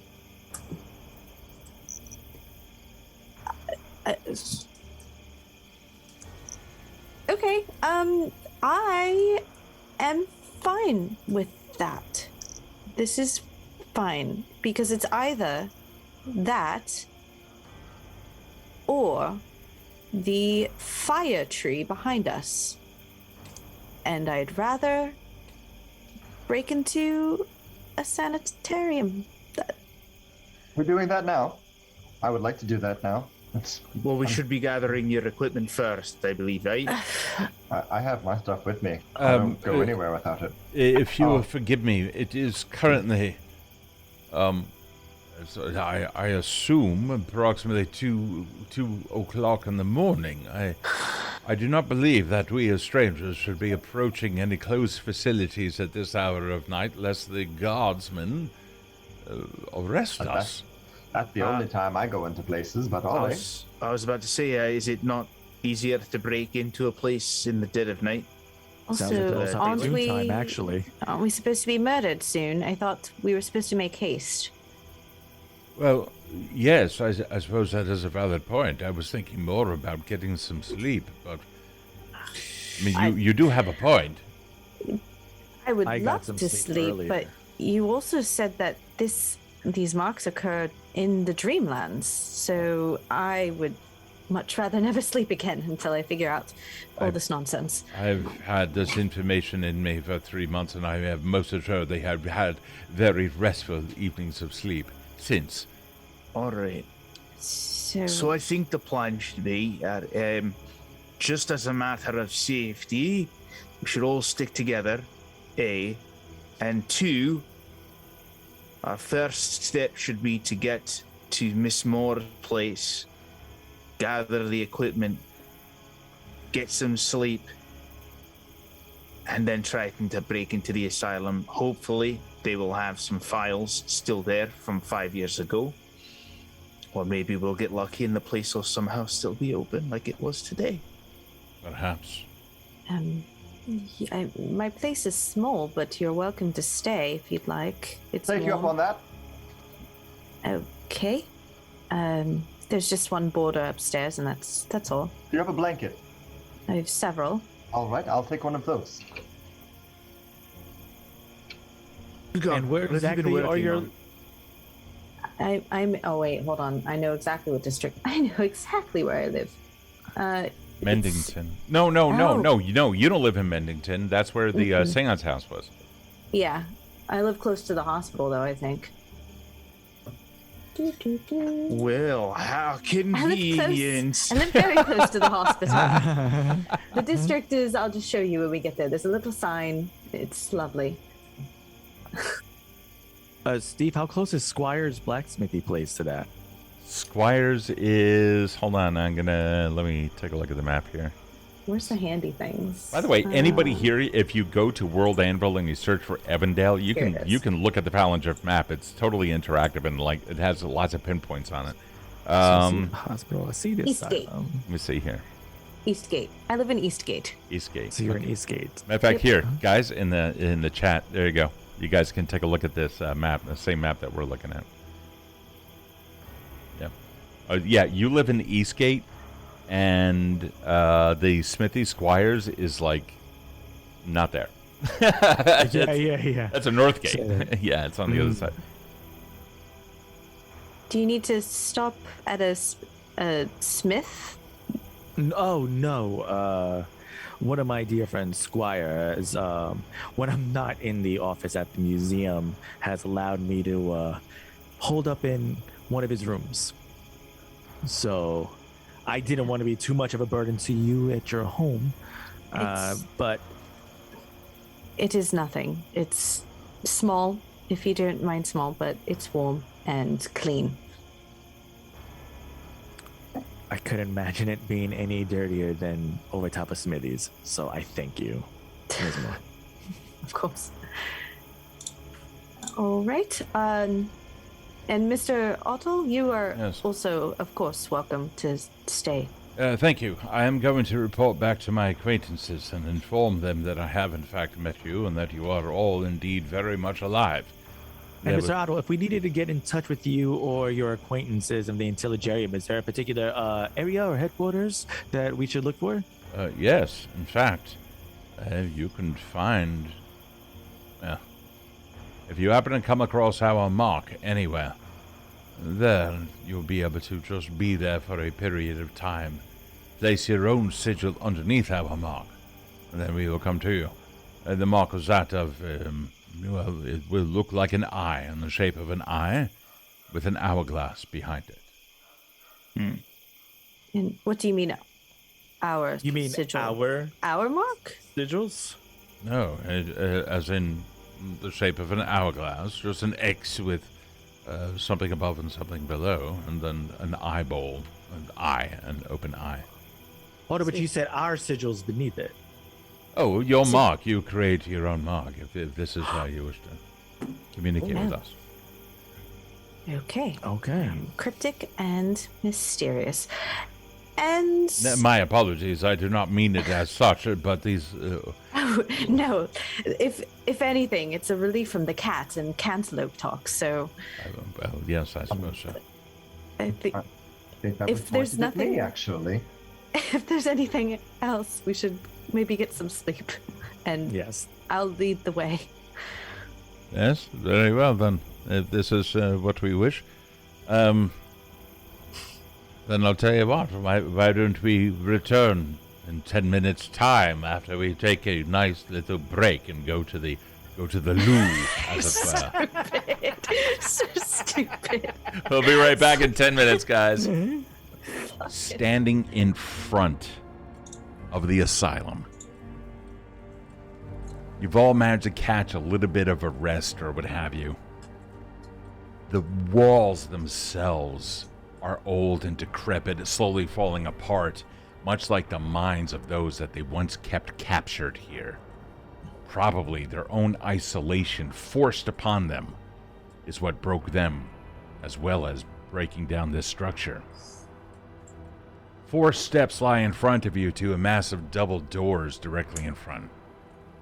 Grungnir, this is pretty much what you remember, but you don't remember seeing chains on the doors.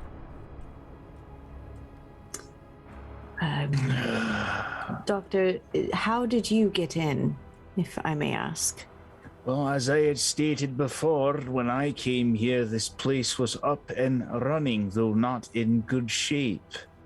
The chains were not even here. Do me a favor, be a quick lookout while I take care of this, eh? Of course. I'm gonna kind of just turn around and very... Let me know if it's all clear. Just say a weird word that I wouldn't expect to come in normal conversation. Cantaloupe. And he's gonna place his cane on the chains and just like... They are so old, it should not be a problem. Give me a strength check with advantage. Oh, yeah, that's a shift click, I think, right? Yeah. Oh, that's not what I do. Are they older that's a than saving 5 years? throw. That's a modifier. No. I mean, it's kind of hard to tell the difference between 100-year-old chains and, 5 I years. got a Okay, that's 15. 15? Okay. Ophelia, if you want, give me a perception check. Or an investigation, please. Well, I'm gonna move my token up there. Look from a distance. Investigation. I got a 12. You got an 11 plus 1. Okay. Yeah. They're chains. They are chains, and they definitely have some grime on them. But, Grungnir, what did you get? 15. But yeah, you do that, and you can see that there's one weak link there that is completely rusted out. And you do that, the chain then falls apart on the door. All right, and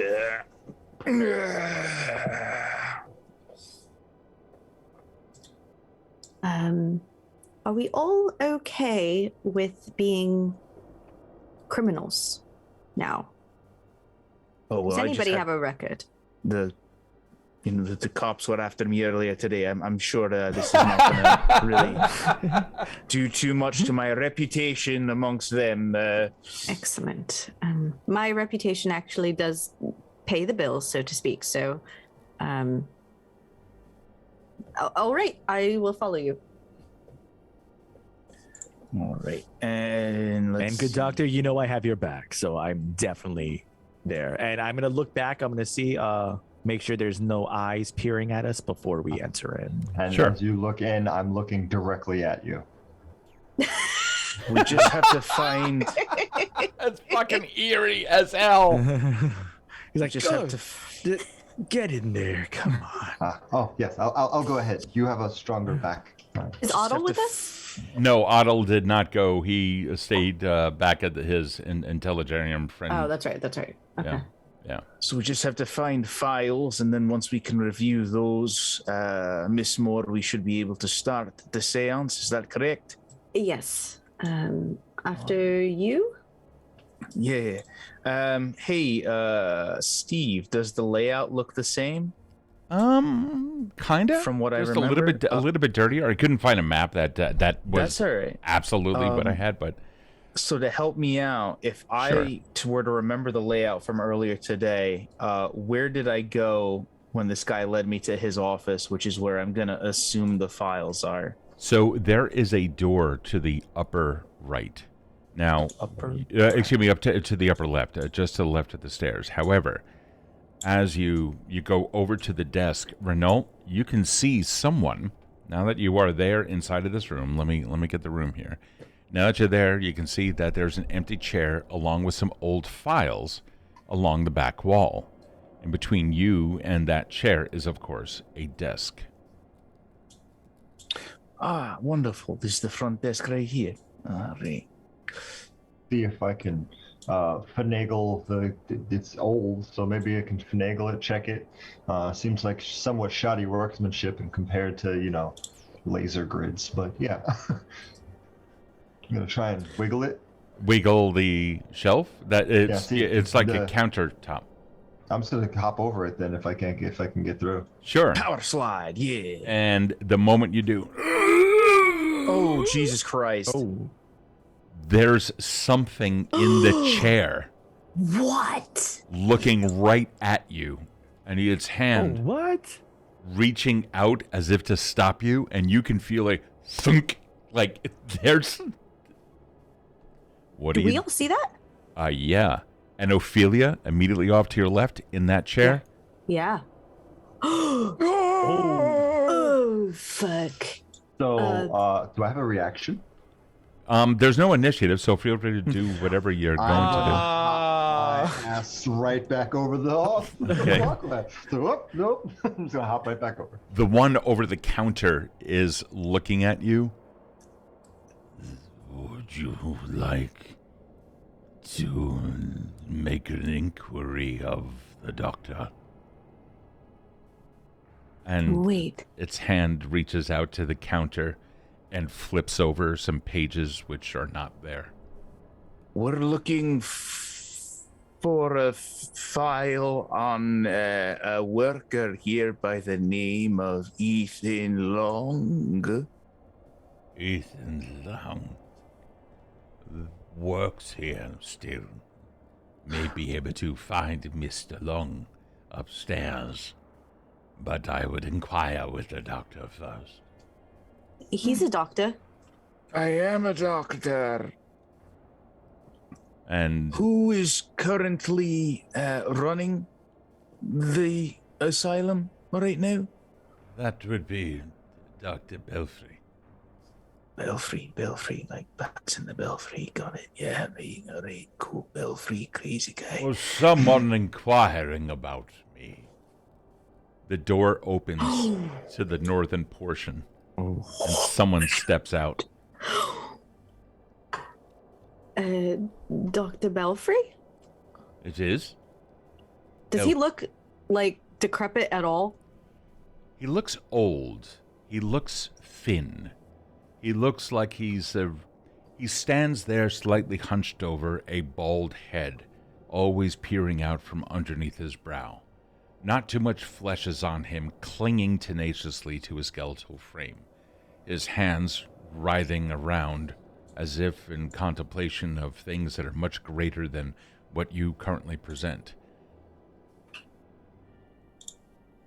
Is there something I can help you with? We're looking to...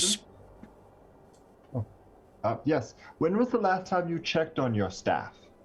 The check-in process is every morning. I'm just curious as to heart rate and blood pressure of your work. It seems like they aren't as lively as they should be working for an establishment like this. I probably digress. Ignore me. Ethan Long. Shahid just calls out blankly. Hold that thought. Did you hear that? Heard nothing. No, I hear nothing. Oh God. Okay. What are Did you hear hearing? that? I heard a little something. Yeah, what was that? Somebody is calling for help. Well, we're in an asylum. They all need help. The residents within this asylum are all in need of assistance. This is why they are here, and we are assisting them the best way that we possibly can. Would you like a tour of our facility? I'm not gonna lie to you guys. I don't recommend the tour. We're Dr. here for Belfry, specific information. Yes. Can you take us to see Ethan Long, please? Mr. Long, I can summon for you. One moment, please. Why is he gotta say it like that? He leaves and walks ever so slowly towards the, if I can do this. He walks over to the stairs, puts one hand on the banister, and begins to move up. I can't even fucking focus on what you're saying. You see him disappear beyond a wall at the top of the stairs. There's a child here. Do you hear it? I did hear. You all saw that man just walk through a wall, right? Yes, and I'm hearing the child. Mm-mm. I was busy tinkering. Sir, I'm gonna go over to the counter guy. What? Yes. It what looks year up. is it? It just looks up at you and staring at you. The year, the date. What year is it? It moves its hand on the counter as if to flick some pages aside and looks down at a book which is not there, picking it up,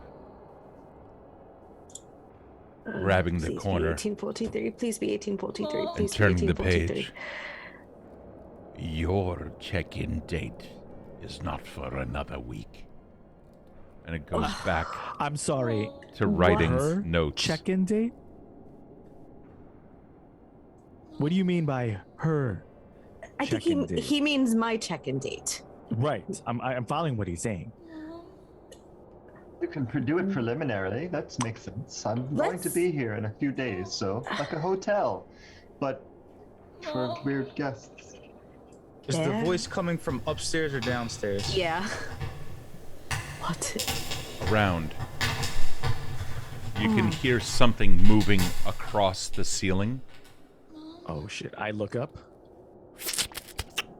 You see one of those things sitting in the chair Its head turns around, looks directly at you, using only fingers and claws holding onto the ceiling, and then continues to skitter across until finally it just disappears into a shadow. I stagger back and I point my cane up and gesture. Look, up there! By the time you do, it's gone. There was another one. It was on the ceiling. Oh, I saw it. So how do we follow Dr. Belfry, or how do we find this child, or how do we just this is a hospital. I leave this to you, Dr. Grungnir. This is not. Well, if Dr. Long, they say, is still working here, Ethan Long, we can either, and he leans in to Ophelia and Shahid. We can either jump the counter and grab his file in order to see where he is working and what he is working on, or we can take our chances wandering around this freaking place and locating him.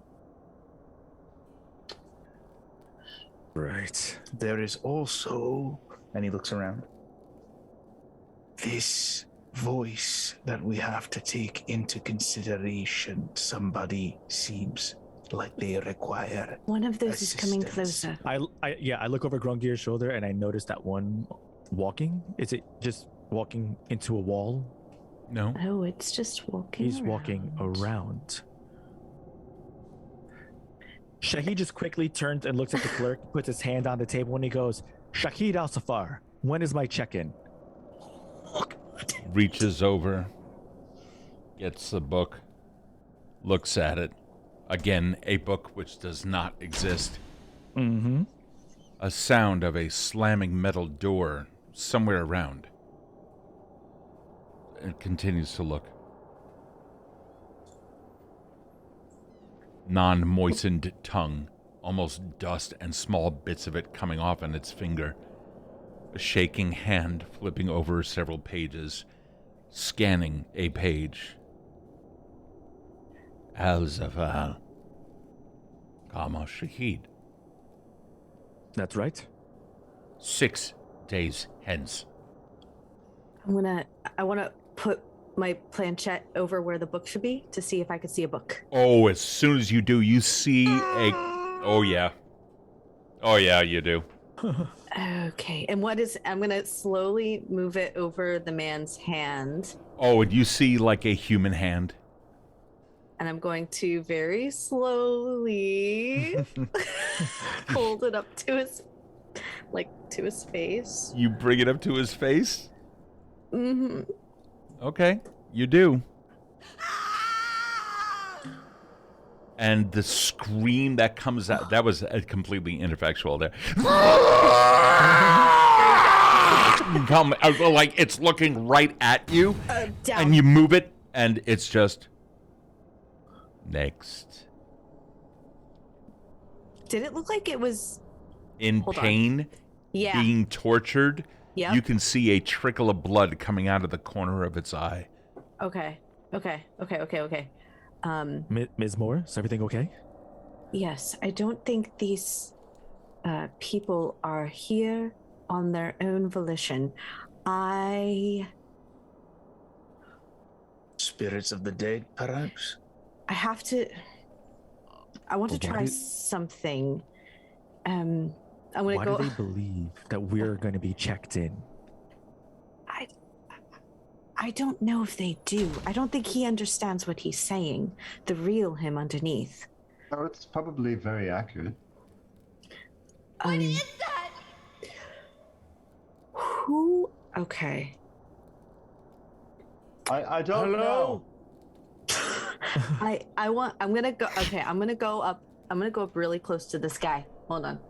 I'm gonna get up really close to this guy, and I'm going to say, I see your pain. I see you're in pain. Where is Ethan Long? And then I'm going to hold it back up and hopefully he Not can the answer me. doctor. There's a metal door slam from behind you, and what you hid, you bring the planchette back up? Yeah. Okay, you do.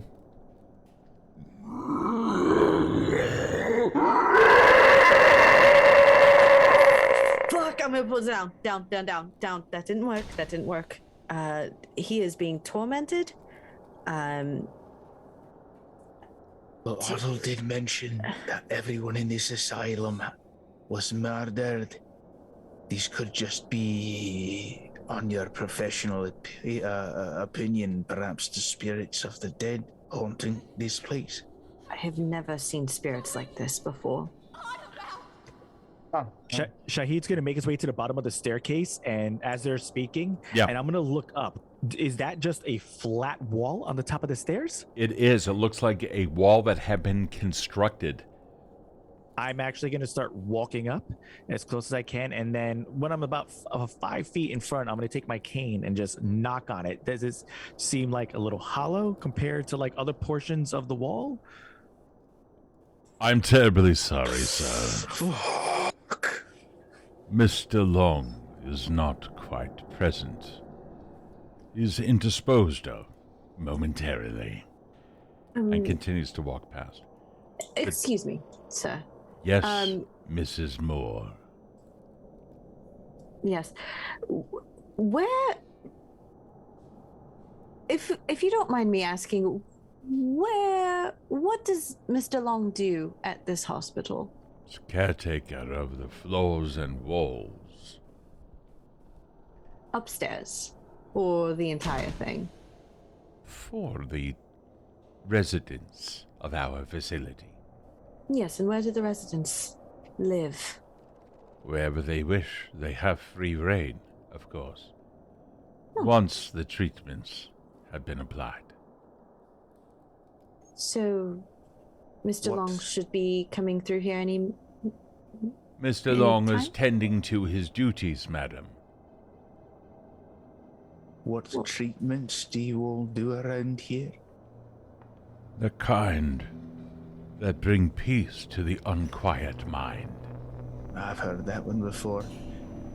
Where do these treatments take place? Downstairs in the proper facility. And he's gonna take out his pistol and he's gonna hold it at him. He's gonna go, I'd really like that tour that you mentioned. Let's start down there, shall we? Absolutely, sir. And After walks you. forward. The point of the gun pierces his forehead, and he continues to walk through you. God damn ghosts! This Now, way, please. Mr. Shahid, that is the type of spirit I was talking about. Gonna put the gun away. All right, so technically, yeah, that's accurate, I think. The displaced interactions. Mr. Renault, Yes. this way, talk, yes, walk and yes, talk. Yes. I knock on the wall in front of us. Okay. There's no. This goes down and down. Oh yeah, it goes down in some steps. 1 second. Why? Hold on. These silly things. Let me grab what I need to first. Hold on here. 1 second. Let me grab you Meanwhile, guys. going on and on about transdimensional theory and dead people. Fucking muttering to myself. Oh, by all means, go ahead. I have our sound effect preloaded. You're good to go. And there's also the potential that the after effects of this could maintain themselves on a temporal scale, but I don't know how it affects quantum particles. I'm not sure if tachyons even exist, or well, technically they always exist. But how does that affect the psyche? Perhaps the psyche can go across a dimension that goes through. Once the dimension goes through, it follows through in a place. It keeps itself settled. And this way, please. You find yourself coming down some stairs that empty out into a rather empty room. It is wide.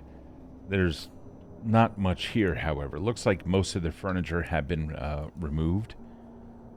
You should all be able to dark. see now. It's almost pitch black. I don't see how you could do any procedures here at all with no light. I apologize. Allow me. He walks over to a table Let me get there. No, I had to reload. I'm good. Oh, me okay. too, yeah. Okay. No, you're fine. Riff Raff is just fine. Okay. Well, there you go. He's standing there in the middle of a fairly large room, walking over towards a table. He seems to be fidgeting with something on it. Oh, I don't like this. And there is a creepy green glow that starts to come off of it. At first, it's like, it's not too bad. It's kind of, begins to glow just a little bit. It just appears there on the table, not much or anything. He continues to look at it, and he's just having a grand old time until he finally turns this thing ablaze, because I managed to finally find the damn illuminating thing. There we go. And lights it up. There is no lantern there, but the light is present. Dr. Grungnir, do you recognize any of this? When I came to visit this place earlier today, this is where they were performing lobotomies, basically turning people into zombie-like versions of themselves. I had informed them to put an end to it, or else I'd be back. But it looks like, if what Otto was saying, I was about 5 years too late. Perhaps I could sneak away into the next room to try to summon Ethan Long if you distract him. We can keep him busy for you, yeah. We want to do a thing. You're really, really good at talking. Talk to the good doctor, Belfry. Why? About what? Ask questions about the facility. Very lengthy, complicated questions. Right, about, what were you saying? Particles, stars, things. Yeah. Oh, he wouldn't know that, and I don't want to know anything about this place. That sounds like a terrible conversation piece. Dr. Grungnir, do you know where there would be like an office or someplace where Ethan Long would have worked? I know that they had a place where the doctor would keep notes. It should be that door to the left, right over there. We'll keep him busy here. Shahid, you should go with her just to keep an eye on things, make sure things do not get out of hand. As soon as you pointed to the door on the left, someone is knocking on it. What? Yes, I do have questions for you. So, on the terms of sanitation, comes over. yeah, yes, no, yeah, I'll walk with you. Let's try to open that have door. this conversation. Yeah, it's open. In terms of sanitation, Okay, I'm going inside. You have many things. You see someone standing there. Hello. You move over, pressing a face coming right up to you. Hold on, let me move this over. There we are. Hello. Who are you? Mary.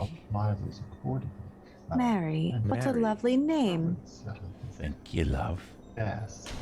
Could I you like help your us? necklace. You see a hand like that. Am I wearing a necklace? You are now. Well, according to your token, yeah, you are. You have, or is that a dot? Oh no! You know what that was? That was your floating cursor thing. The green dot was directly over your collar, and it looked like that you were. But you know what? Fuck it. Let's just go with it. So you see a crooked finger reaching out with it like an extended nail, one where the skin is drawn so taut around the bone that the nail just looks longer. You know, kind of like what cadavers do. Yeah. Okay. I'm gonna take her hand. You what? I'm gonna take her hand in mine, like old friends. You're going. Ooh. Okay. You go to grab her hand. May I please have a Constitution save? Goes accordingly, and this is surgical steel. Oh my god. Renault, while that's happening. Can I use an urchin? Yes, absolutely, you may. Yes, absolutely, you should. Courtesy of the chat. Yeah, 100%. Thank you, chat. Go ahead. That's a 3. Almost like a 16, and then it was like, nope. What do we get at level 3? Oh, yeah, we got a level 3 hype train, so you get a +1, +2, and +3. That adds up to a 6, which is going to give you a 9. That wouldn't add. Oh, okay, to the 9. I don't want to use another. I'll use another. You I'm gonna can't. use another one. You Oh, I can't. can't. No. Shit. Instead, you I'll keep as this soon three. as you touch it, there's a. You take a look around you, and everything around you is just. You can hear it everywhere. All around you, people are banging on doors, and you can hear off in the distance something beginning to come. Something is beginning to scream. You can hear people that are now scratching at the doors. Be quiet. You turn around, and all you see is. We'll see you next week.